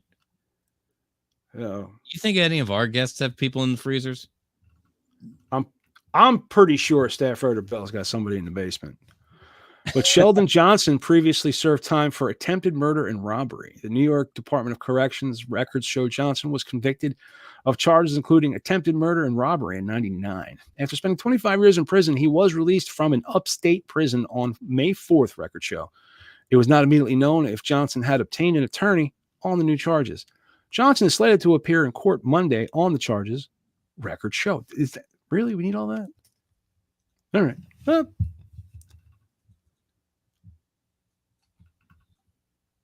Oh, Neil Young's returning to Spotify. Oh. He'd like to get paid again, huh? I guess. Well, he made that big deal about leaving. Well, Joe Rogan isn't exclusively on Spotify anymore. Yeah, a lot of people aren't. Right, but he was, and that's what Neil Young was protesting. Right. But since he's not like specifically on Spotify anymore, now Neil Young can get some of that sweet, sweet streaming money. Yeah. Well, but I think we've blown through. Yeah, that was pretty much my B block, but we went long on the A block. Yeah, so we give you a little bit in the front end, take a little bit away in the back end. It all pans out in the end. By the time you've listened to all 3 episodes, you've gotten your fill. of the Media Virus You'll be podcast. sick We of can us. guarantee that by the end of the 3rd episode, you've had your fill. Yep. Yeah. 3 solid days of us. That's right. You can do it 3 solid days. You can listen to us on Spotify or any of the podcast apps. Friday, Saturday, and Sunday. So this right now, if you were listening the moment it came out, it's Saturday, even though it's Wednesday, but it's Saturday. That's right. It's the weird internet. Well, no. Yeah. B block Saturday. Gotcha. That's right. That's right. Yep. So, I guess that's going to be almost it for our. Did we? Yeah, we got all 3 of the stories in. Yeah, we went through all 3 stories. I even threw in the last little bit about Neil Young. We talked about your. We finished the story from A block, the continuation. Yeah, we got that. And we haven't heard from Pete in a while. No, he's been very quiet. He doesn't have video tonight either. I think he's running some. I think he's really beating on his connection or something. I don't know. How you doing over there, Pete? I hear there's some sausage around here. Is that so? I don't have any sausage. You know, his original penis and stuff. Oh, well. I didn't know we were going to be so vulgar at the end of B block there, Pete. I'm sure I have some safety goggles around here somewhere. Well, you're going to need them, my friend, with all the custard you're going to get slung at you. Pointy Gucci boots. Oh, and your pointy Gucci boots. That's going to look good with your safety glasses. It was terrible. Out sprang a good 8 inches of thick cock. Oh, whoa.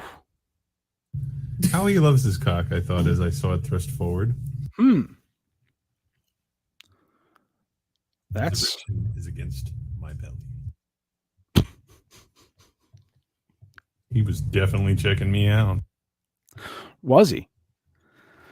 This was way before my fame ever came to light. Oh, that's so this is like before you came on the show, you had like a little tryst with somebody? Full of erect penis. Oh. Okay. I was going to say racism. Wait, that wasn't Pete. No, that wasn't. I just threw that one there to throw you. Well, I think that's 27 minutes. Yeah. Wow. 20 something. We're there. We can dip back and we'll come back with the C block. Hopefully we pick up a Big Daddy here in the next couple of minutes. Yeah, we should. It's getting close to that time, I feel. The one thing that I didn't do when we were coming out of the A block was remind everybody to check out our sponsors. Each week, the Media Virus podcast is sponsored by 302-46 Voice. If you want my voice in your project, dial up 302-46 Voice. Now do it in your other voice. Which one? Do it in the War of the 1984 voice. 302-46 Voice. 302-46 Voice. If you want my voice on your project, call 302-46 Voice. We'll work something out, I assure you. There you go. MySports Art Shop. Check them out at redbubble.com and mysportsreports.com. That's our good friend Marshall over there. You can check Marshall out on Stepmothers this coming week with Ricky over on Stepmoms Without Children, and the Disruptive Minds podcast, where you'll find staff writer Bill, the scary individual that helps us out from time to time with brilliant stories that we bring to you each week to bend and twist your mind and make you a little bit crazier every time.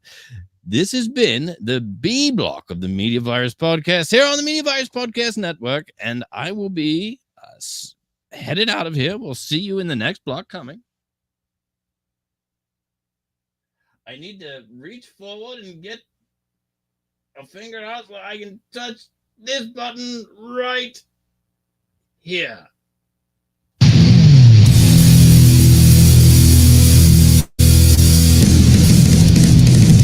I'm not saying that I masturbated to serial killer documentaries, just that it was on.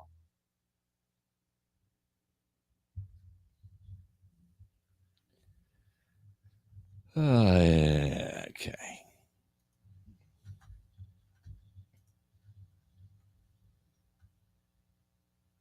Stop. Save project.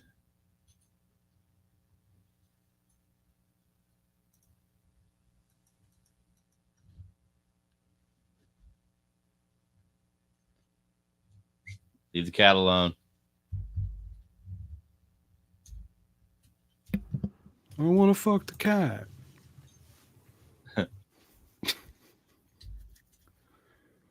He can't apply the duct tape, so he's out. All right. All right. So while that I wait for that to close.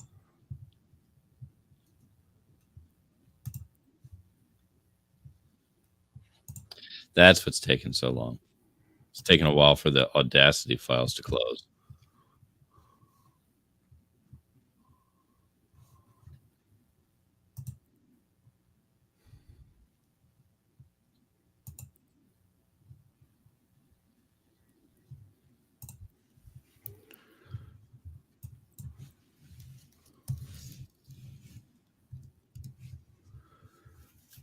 Save is done. Let's see if we can get out of here. Close. There it goes. All right.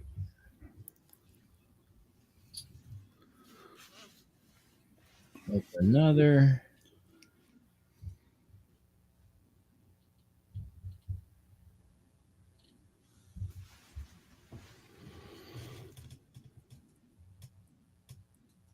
Shaggy. Only amount to make you moan and sweat. And then rat dog.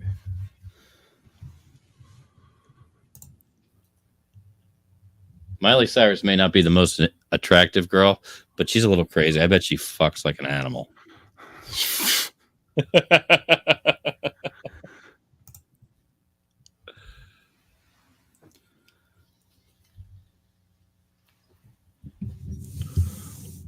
Making noise over there?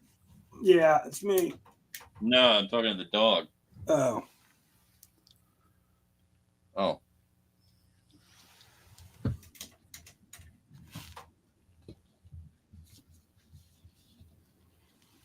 Where did I know I walked in here with him. There they are.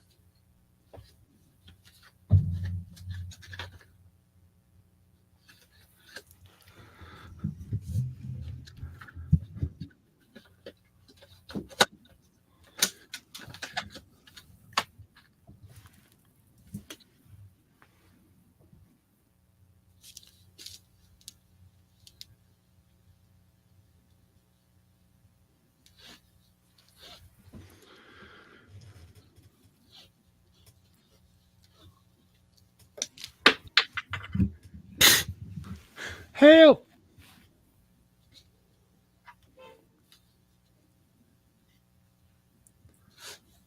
What the fuck?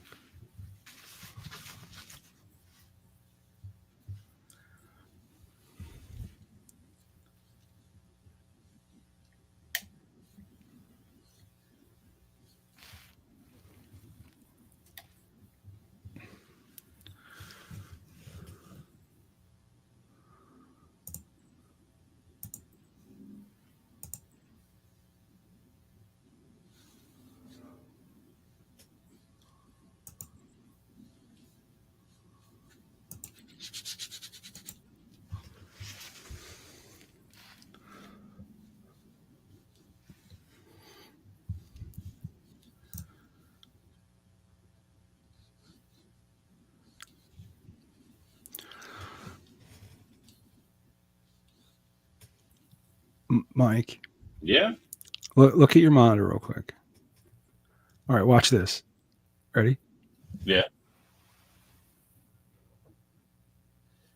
I noticed that during the last segment that it was tracking you,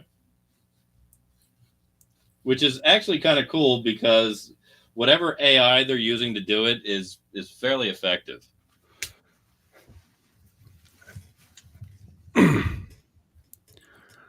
They call it center stage. Uh-huh. And I'm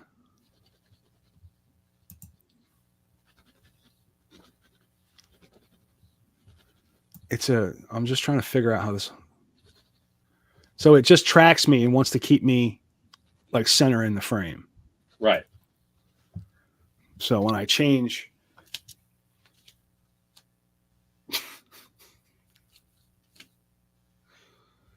Oh, this is fantastic. That is a nice feature. I don't know if I have that ability or not. I don't know. I'm just fucking around with shit, but it kind of gives away the green screen background because the green screen background does not change.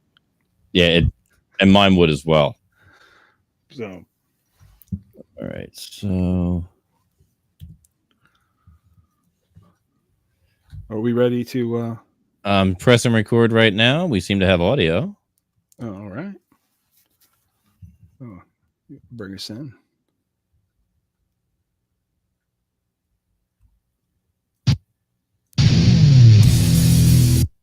All right. And we're back on the C block here in the Media Virus podcast. Episode 175. Again, the C block. We're gonna shift gears a little bit, and we were hoping to see Big Daddy by now, but there's still time. He does tend to pop up in the C block from time to time, but let's run just the tips and see if he pops in during that. That usually helps. So we're gonna go by what we know. We're gonna use lean on superstition, and we're gonna run just the tips. Number 81, or is it? That's what it says. Yeah. Just the tips 81 from our good friend Big Daddy. Just the tips with Stanley McFadden.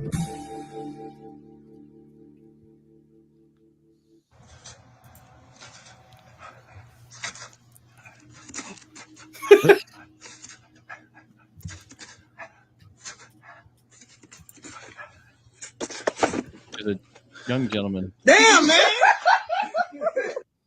With a VR mask. Good evening, ladies and gentlemen, of the Media Virus podcast. It is I once again, Big Daddy, Professor Big Technology from the U of V, bringing at you, just for you, another episode of Just the Tips. Tonight's episode 81, the multitasker.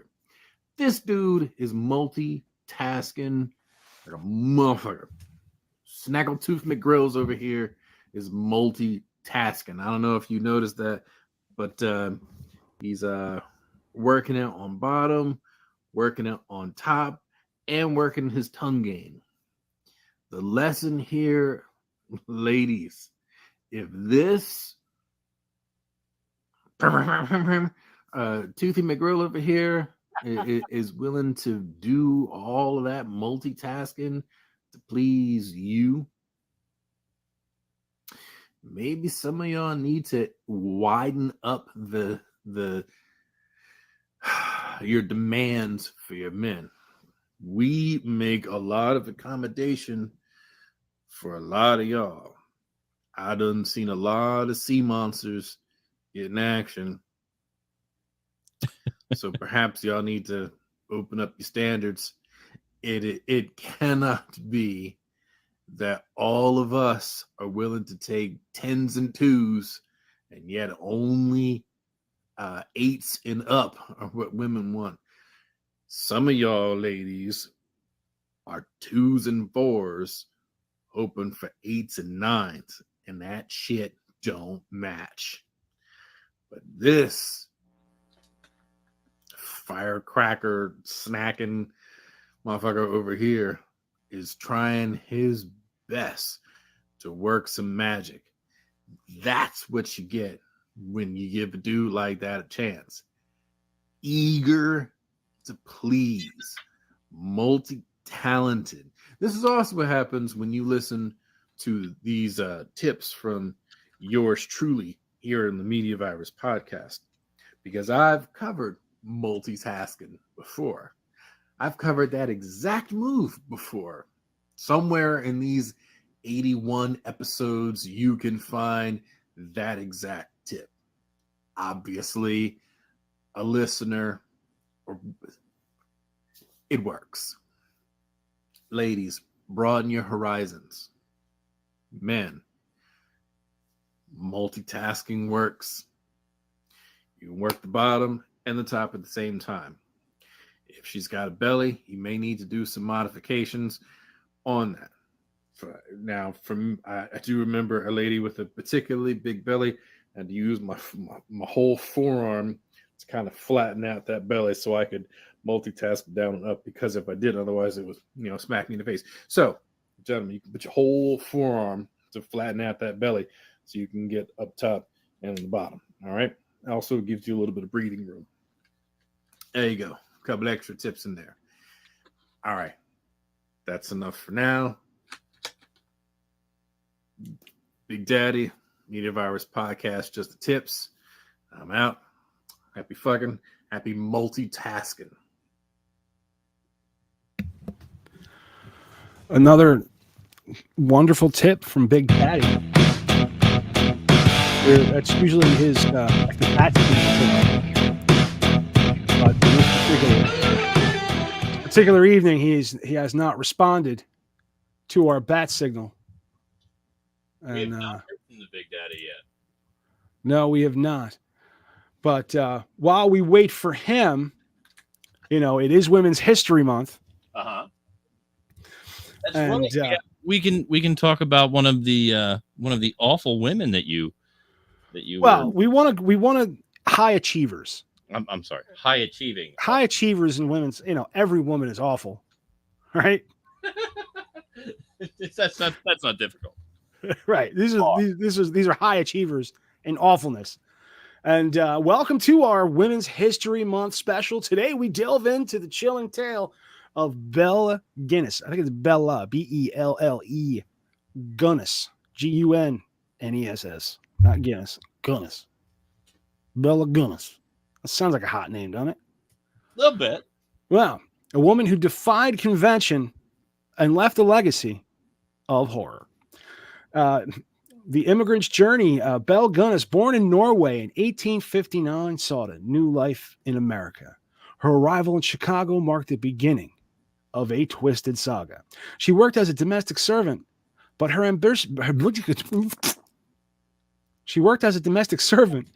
ambition reached far beyond household chores.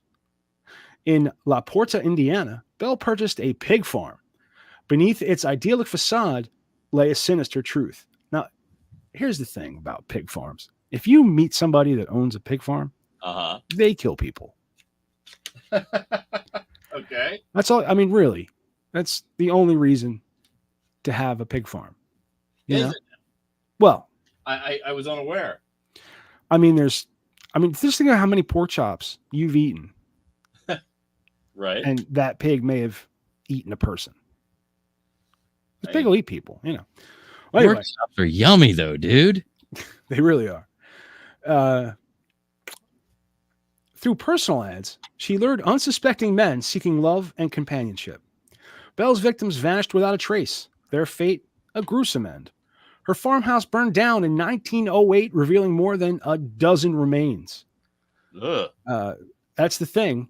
She disappeared mysteriously. They don't know if she was in there. If she don't know if she was in there or not.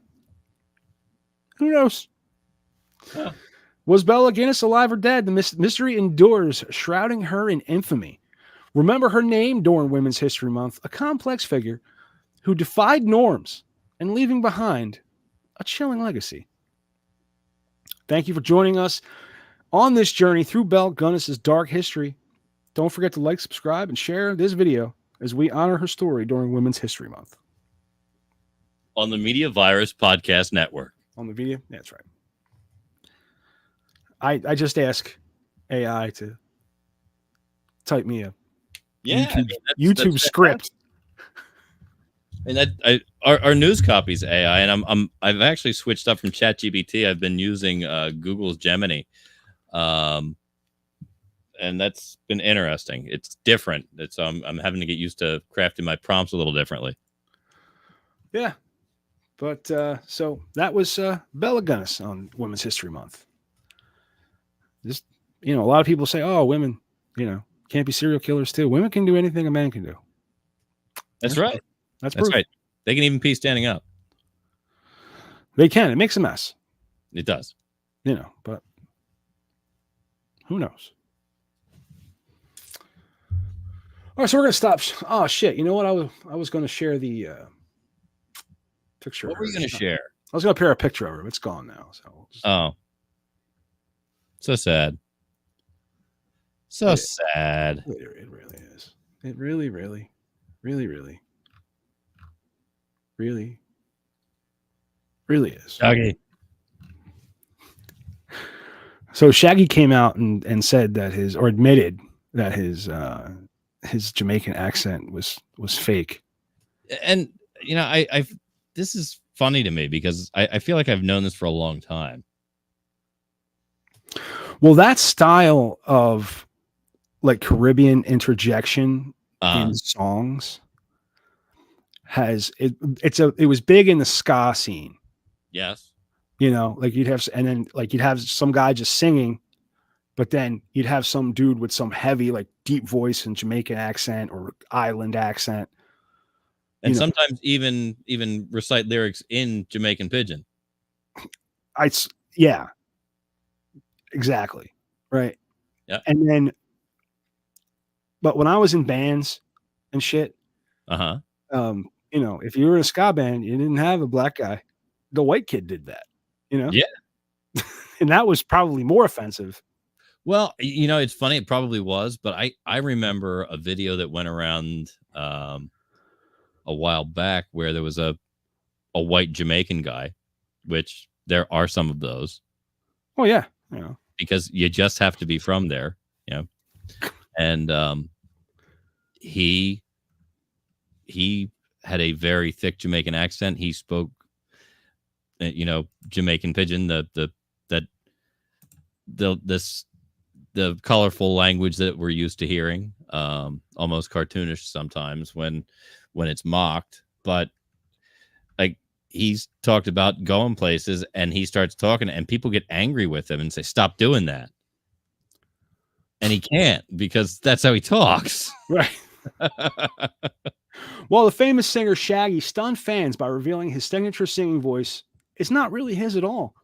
The "It Wasn't Me" rapper used his real voice in a recent interview on TikTok, and fans instantly expressed their dismay, having believed for decades that Shaggy had a heavy Jamaican accent.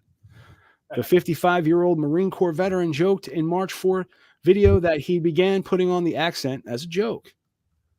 "I just sang that song in the voice because, it sounded cool. That's it." There you go. Pretty straightforward. But who thought it would become a whole thing? I mean, it's basically become a career for the dude. Right.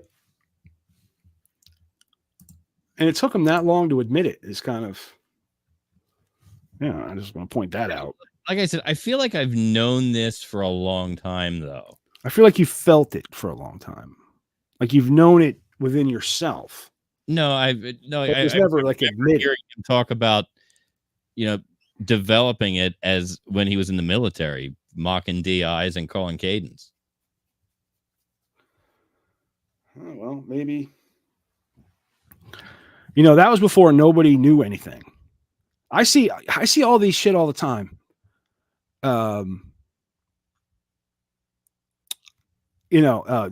People are shocked when they find out what paprika comes from. Well, you'd be shocked if you're stupid. You know what I mean? But it's peppers. Like, people didn't know this about soda. It kills you. Oh, shit. Right. I mean, like, people were stunned. People were stunned to find out that this is, people are always stunned. Everybody's shocked about the most basic shit. Right. It irritates me. I forgot to pull up the monologue, and I went off the monologue by the top of my head. But I had this whole bit written out of something I wanted to talk about, and I just remembered it. So Oh, that's irritating. It really is.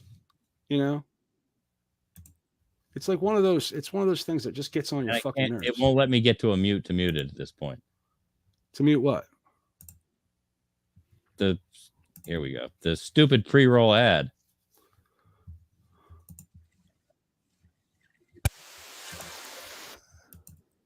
That just went away just there.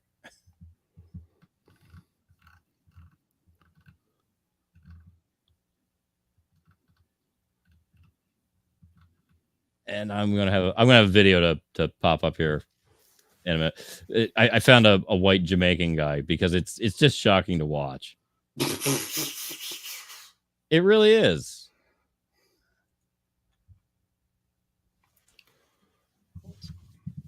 How? No, maybe she's that's all right. So, oh, Big Daddy's here. Oh, cool. I'm gonna share my screen real quick so that we can run this, and we'll jump in with Big Daddy because I know Big Daddy's gonna have something to say about this. Hang on, Big Daddy. Did you know that Shaggy's Jamaican accent wasn't real? Yeah. Well, Like people for a were long shocked, time, right? Really?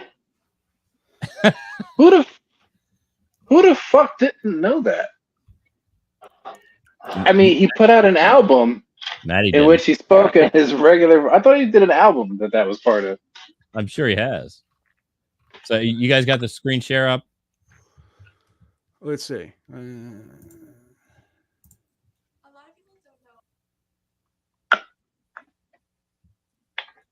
Here we go. A lot of people don't know or don't believe that there are white Jamaicans. So today I'm going to show you. What is your name? What kind of question you ask me? You don't know my name long time already. We can't put my name on the internet, girl. What's wrong with you? Where are you from? I come from Jamaica. We come from the western part of Jamaica. We can't really tell you where we come from down there though, because we don't know where we come from. What kind of food do you like to eat? Well, I like all kind of food. Anything they make in Jamaica, I like ackee and saltfish, a piece of fried pork in it. Can't beat that. I really love a curry goat with rice. I don't like rice and peas though, but I love curry goat and rice. And I don't use so much bami, but I love bami too. The more I think about it, I love goat belly soup. And my mother used to make hog food, but since we live abroad, I don't get that no more. I love any kind of Jamaican food. What's your favorite thing about Jamaica? The favorite thing about Jamaica, the sunshine. Can't beat that. Nice and warm. You don't really get no cold weather down there. And the people. Jamaican people are the warmest, kind-hearted people in the whole world. You can meet anybody on the street, just chat to them. That's, I mean, it's striking. I see why people get twisted up in that. Yeah, it's weird. It's cool. But I mean, it's real, you know, it happens. That wasn't the specific video I was looking for. There was one of a younger guy. He was a chef somewhere and he got run out of a kitchen. Some dude chasing him with a knife because he thought he was being disrespectful to black Jamaicans. It on and just wouldn't stop. That's funny. Oh, okay. Yeah, I can see that. So what's going on with you, man? How is life in Big Daddy Land? Well, the Forgetful Squirrels have a show on this coming Saturday. That's 919 Bouchelle Road. Doors open at 7. Show starts at 7:30. That one is free. You got to reserve your tickets on Ticket Leap, because that gets sold out as far as like standing room only. The next Fearless show is at the Delaware Contemporary on March 30th. That is a Saturday. Show starts at 8 p.m. That is 200 South Madison Street, Wilmington, Delaware, in the downtown area. Those tickets, I think, are $20. It's actually the riverfront area. Riverfront area. South of the Amtrak tracks. Yep. Oh, those side of the tracks. Yeah, where the abandoned shipyards used to be and the abandoned warehouses used to be. You can get a toothless blowjob for $22. You're on the wrong side of town. Depends on which side of the tracks you're on. I was over east side one time and had the windows down because I just dropped somebody off who had stinky leftovers with him. Mm-hmm. This chick on the corner leans, hollers out, "Hey, baby, can I suck your dick for $10?" I said, "Hey, I don't even know you. I'm going to need to see the money first." Took her about that long to giggle, too. Like, she wasn't expecting it.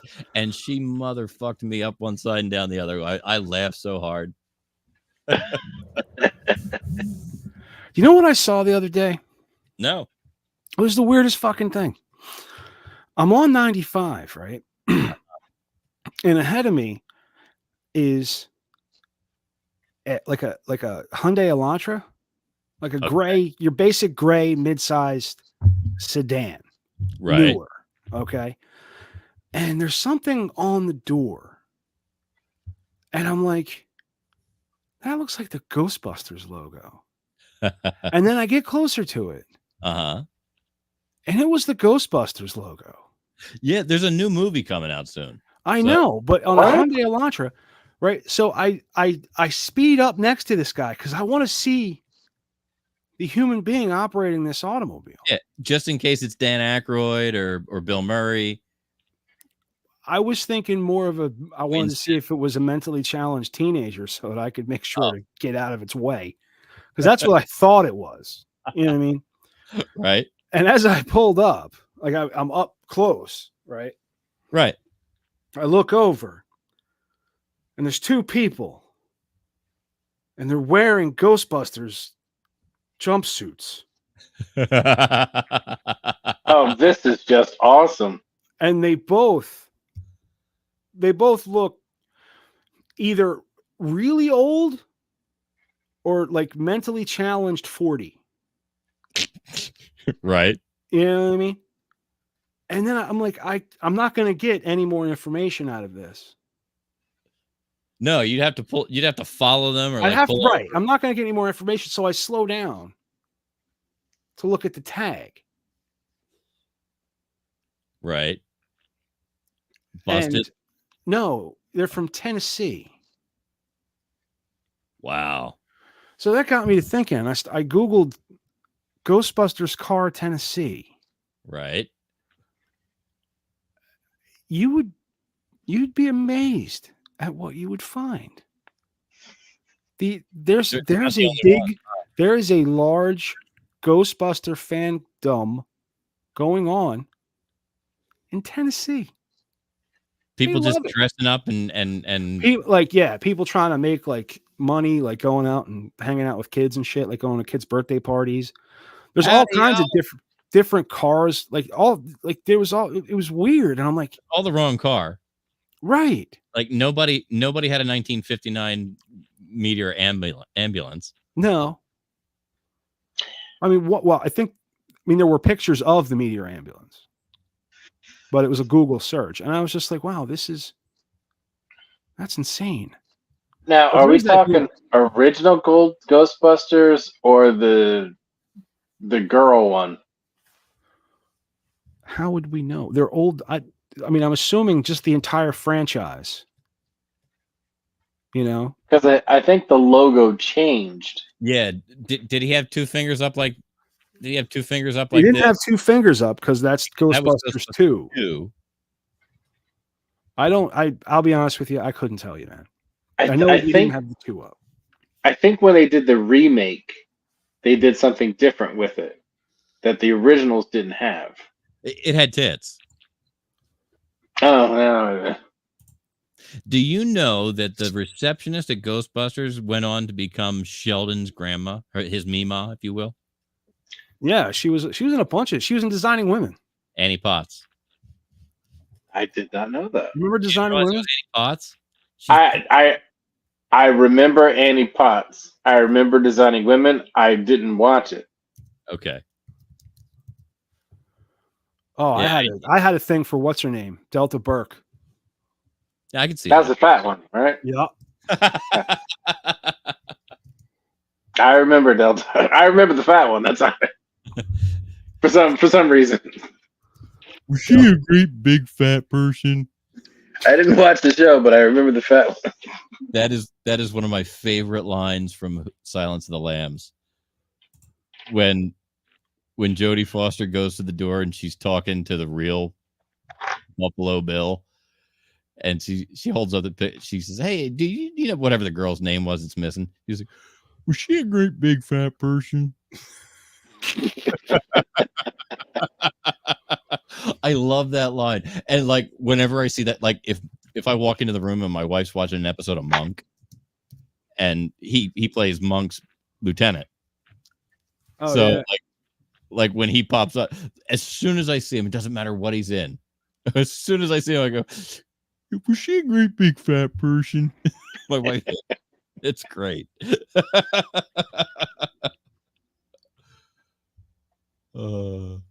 And you have to be careful. You can't joke about that movie anymore because everybody's like, "What are you talking about? That's creepy and weird." I'm like, "Oh, Silence of the Lambs." Like, yeah, Silence. Yeah, we're creepy and weird. And then you hear, "Oh, well, my mom never let me watch that." Oh yeah, that's a like, oh, that's right. I forgot. You're just now 19. Oh, I forgot. You listened to your parents, or your parents paid attention to you. Right. Yeah. Your parents were home. My parents would just yell at me every couple of weeks. I'm looking for any kind of what, like that Ghostbusters, any variation in the logo except for the official logo. Yeah, I don't know. I know, like I said, I know there's a movie coming out later this year. With the In old, March. it's Yeah, a reboot with the old crew and the whole bit. The last one to come out, Afterlife, I think it was called. Right. That was pretty good. I didn't see that one. Oh, it's pretty good. But the last one I saw was the one with the chicks in it. No, there was one after that with Paul Rudd. Oh. And it doesn't suck. It's pretty good. Tugs at the heartstrings. They're hilarious, and they're hilarious together. Oh yeah, but it tugs at the heartstrings if you're a fan. I was a huge dude. I remember my father was an electrician. I think I ruined all of his tools playing Ghostbusters. The different meters and shit, like all the stuff, all the cool shit they had. And my dad had this thing. I remember I had some kind of I think it was a battery charger. Uh-huh. But I just clipped, that was the trap because it had a real long cord on it. Okay. I'd huck it into the yard. My dad would see me fucking hucking his battery charger. Come out screaming. What are you doing? You find his multimeter like in the dirt. Pissed. And then he would it was I would only fuck with his electrical tools. Because they looked, and I explained it to him, they look like toys. They look like the Ghostbusters. Like I was trying to, my father hated imagination in any form. I'm still, dude, I am still butthurt about this time. My dad told me to take the laundry down to the basement to the washing machine. Okay. I was maybe 10 or 11 years old. Uh-huh. Okay. So I decided to pretend that this was really fucking heavy. And I'm under it, and I'm dragging it down the steps on top of me. Right. But I'm like, oh yeah. And I'm using my back. I don't know. I was fucking around. I was 11. Right. Well, my dad opens the door. What are you doing? What the fuck are you doing? Oh, is that hard? And he fucking punished me. I was grounded for the rest of the day because I was pretending pushing a rock down a hill. I was. Your parents. Yeah. So it wasn't just when I destroyed his valuable equipment that he got upset. Hey, woman, where's the boy? He's not upstairs like having ideas and shit again, is he? If I catch him pretending, I'm going to pretend my foot up his ass. Oh, yeah. Yeah. Anything that I, enjoyed, he made sure to shit on. No. Don't be stupid, you idiot. He wasn't the type to go to the bars, though. No? No. He'd stay home and drink before he beat. Yeah, he'd stay home and drink. He wasn't an out and drinking guy. And he would always tell me to walk the dog. Okay. So it wasn't like he would take the dog for a walk. And, he didn't really care if he got caught drinking. But some people do. Yeah. It's true. It is true. But a man. I mean, why go to the bar and drink when you can beat your wife at home? Well, some people need to drink until she's pretty. And sometimes, frankly, you're out and you're thirsty. I don't think that was the case, but this, dogs can sometimes quickly learn their routes of their walk to the point that they lead the way, which can be a good or bad thing, depending on who you ask. For one owner, it turned out to be a drawback when his Springer Spaniel named Jinky took his wife straight to the village pub, where he stopped for a sneaky drink on a previous solo walk. I don't think it was just one, bro. It was really funny. The wife who recorded the evidence and shared it online told Newsweek. I sent the clip straight to him. In the February 11th Instagram, Jinky, known on the platform as Jinky Springer Spaniel, picks up on where his dad taken him the day before and takes mom and the day before and the day before and the day before and takes mom there. The husband had made a quick pit stop on their walk just for, hydration. And he went up and sniffed the waitress's crotch and started clawing at it. Oh, wait, no. And his little secret was no secret no more.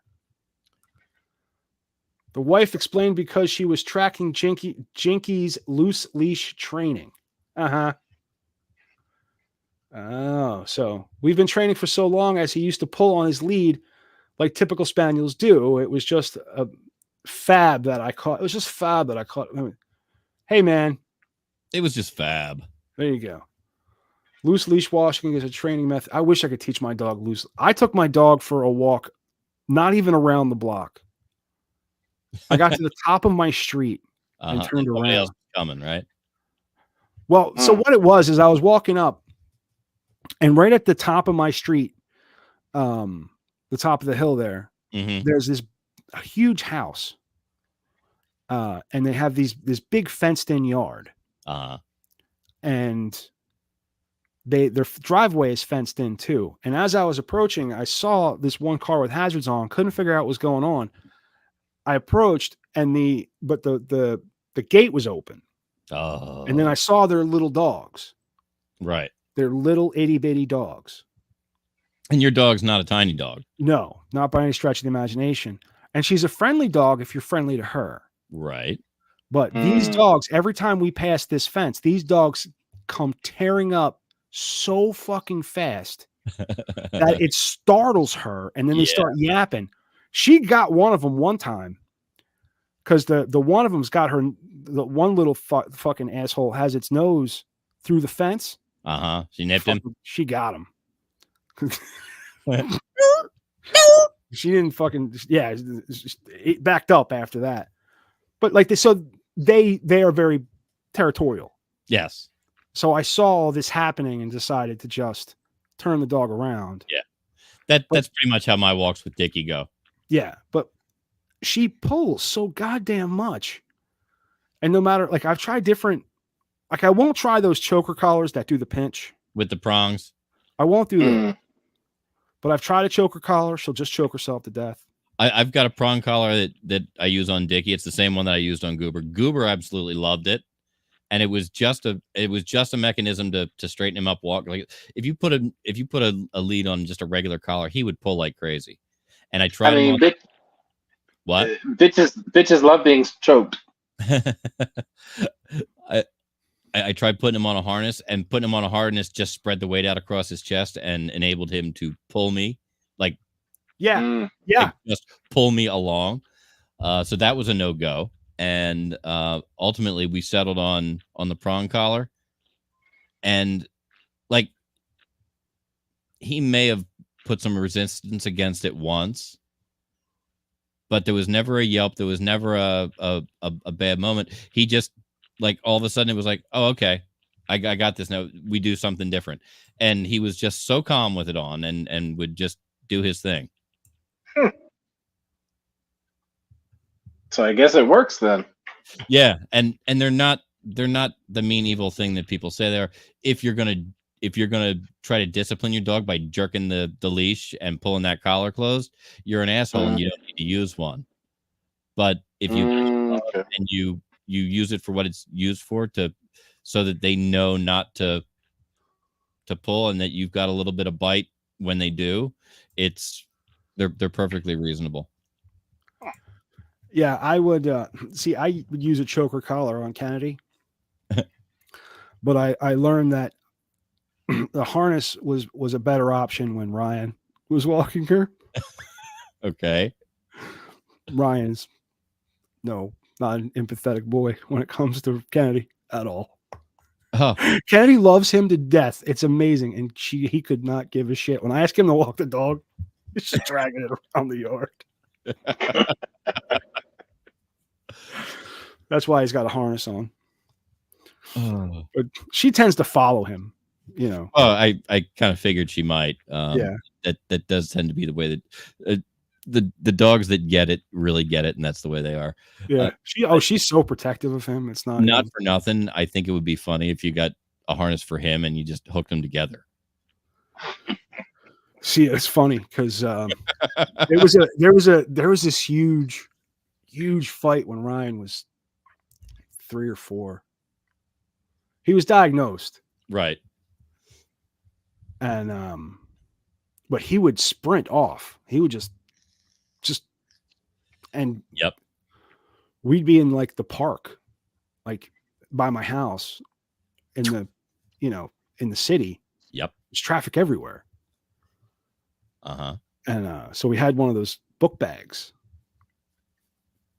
You just put a book bag on them, and yep, and strapped, and then you had a lead.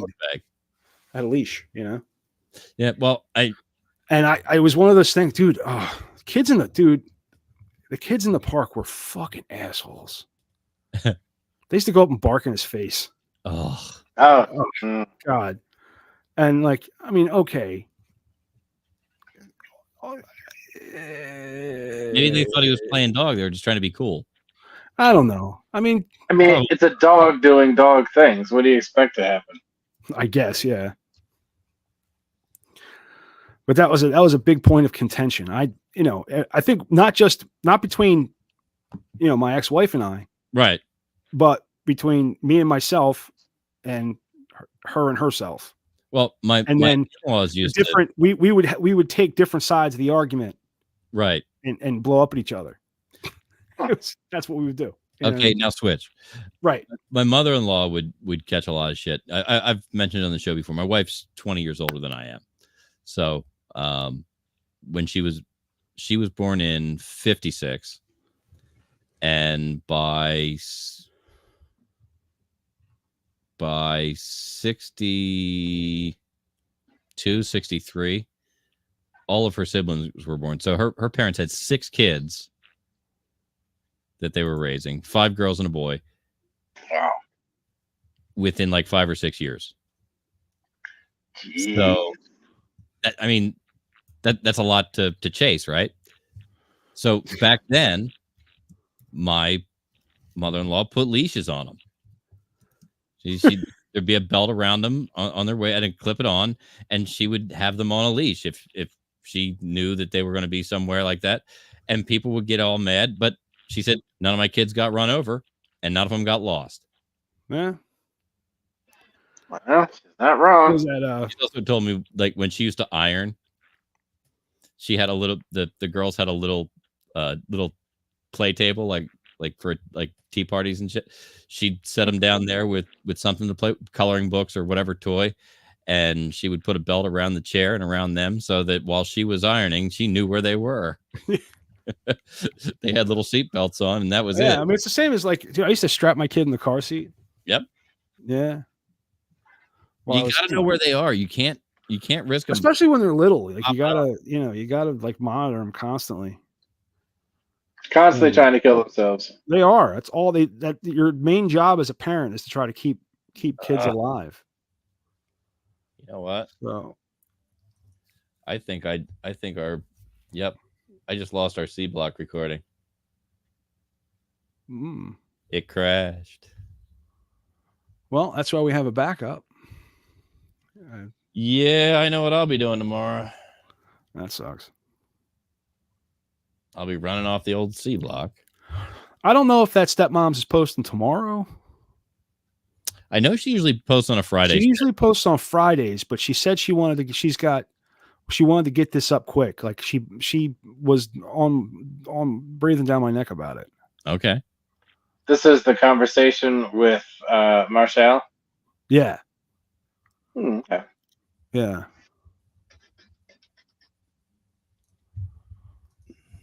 So I think she might break schedule. And I know she's got 2 interviews lined up on Sunday. Oh, wow. So she's busy. Yeah. There's more episodes coming. Pretty excited about that too. Yeah. She took a little break there. Having some, I guess, just logistic issues. There's a reason that we do things the way that we do them. Right. It's Wednesday. We do it Wednesday. It's Wednesday.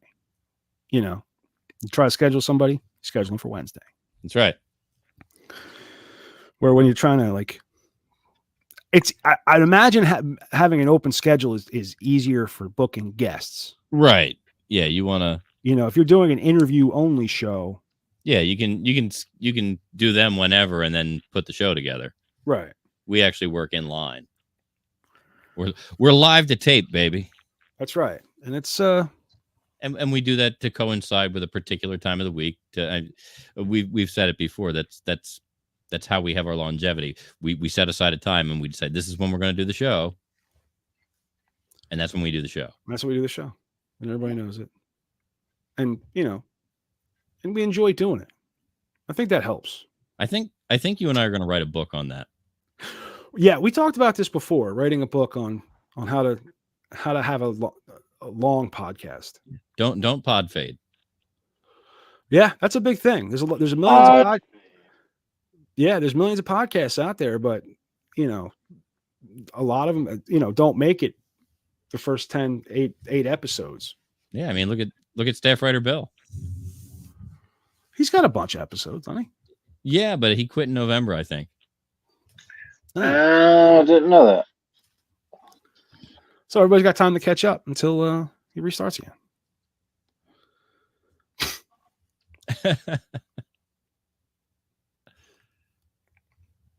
So yeah, that is in fact the C block, folks. That was the C block. You may or may not have noticed we don't have a Pete this week. Yeah, where's Pete? He decided that he was going to make some money, which I don't begrudge him, because right now business has actually picked up for rideshare, so you need to go out there and get it while we can. And what has made business pick up? Don't know. Oh, okay. Timing probably. I mean, it usually starts to kick up a little bit in the spring.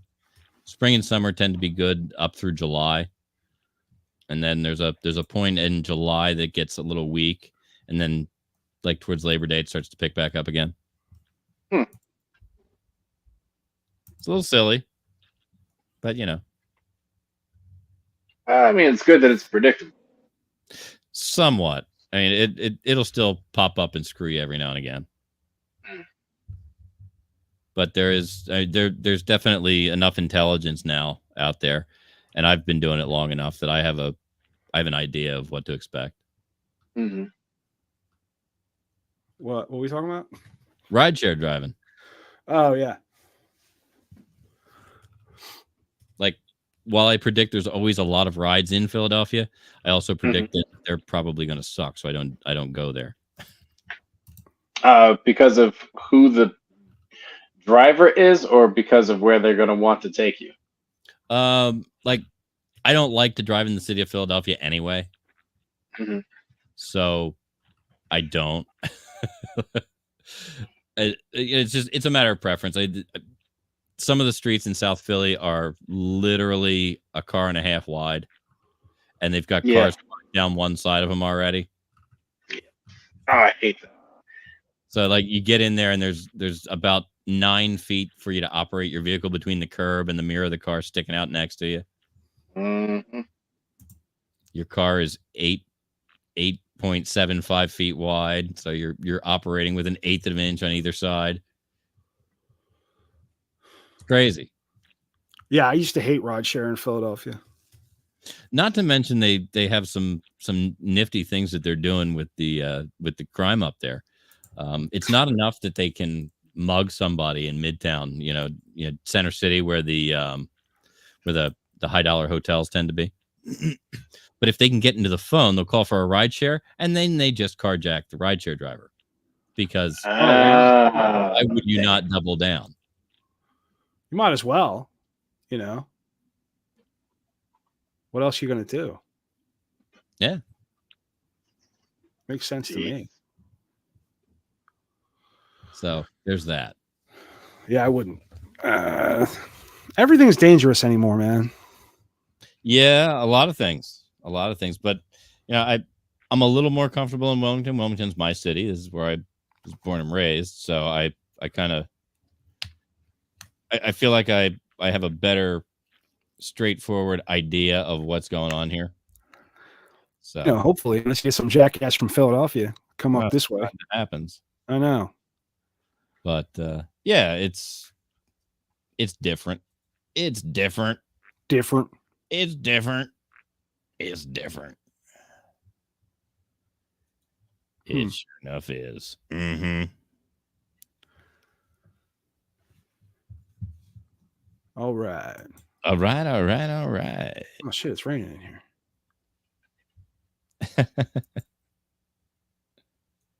What the fuck? Is that so? What? That's weird. Uh-oh. It's lasers and shit.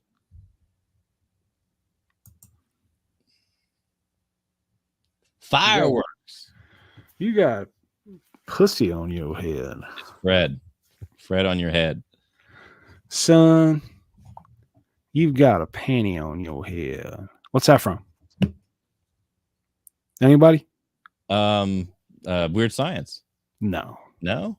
Nope. No, those were bras that they had on their heads. That's right. But the line is, son, you got a panty on your head. Or the line before that is, all right, I'm going to take these Huggies and whatever cash you got on the register. Oh, okay. Raising Arizona. Boom! Great movie. Haven't seen that in forever. I watched that a couple years ago. And that's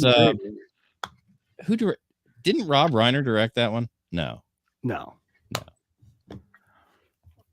movie was fantastic. Great movie. That movie was fantastic.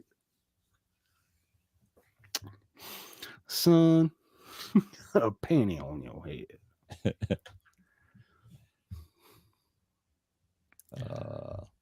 All right. It does remind me of Buford T. Justice from Smokey and the Bandit, though. I mean, yeah. Just the affect that Jackie Gleason had. And the funny thing is, my father-in-law was this. He looked like Jackie Gleason, had the same build, just very similar, and that character, that Buford T. Justice, it had been the first time we'd watched the movie in like forever. I turned it on one day and I said to my wife, I said, "This movie always makes me think of your dad." And she said, why? And I said, watch it. And like the 100, the smoking the 100 millimeter cigarettes with the ash all the way back to the filter and swinging it around and the ash isn't falling off. And that was Pop. And it was like everything this guy did, some of the things that the ways that he just came off and said things were, you know, Pop was, you know, he said what he wanted to say. So it was, she laughed. She was a little irritated at first. She thought I was making fun. And she realized, oh, wait, no, that's Pop. Oh, wait, shit, this is dead on. Fuck. Well, if nobody has anything else. No, I think I'm good. I think we've sifted through the internet for this week. It could have happened. I mean, that's generally what we do. We start off looking at the internet, and once we find the end of it, that's when we tell you that, hey, thanks for coming by. We really enjoyed having you here on the Media Virus Podcast, on the Media Virus Podcast Network. On behalf of Big Daddy and our fearless leader, Maddie Rockteff, I'm Professor Mike Torres, coming from to you high atop Uncle Butch Studios. This has been the Media Virus Podcast. We will be right back next week with episode 176. And you might hear Big Daddy say something. That could happen. That's you know, your chances are good that Big Suck Daddy, that man's dick. See? It happened right there. He said something. And we will see you then.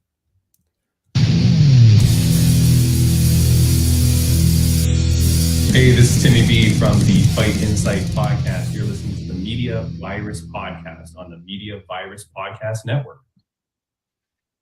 All right.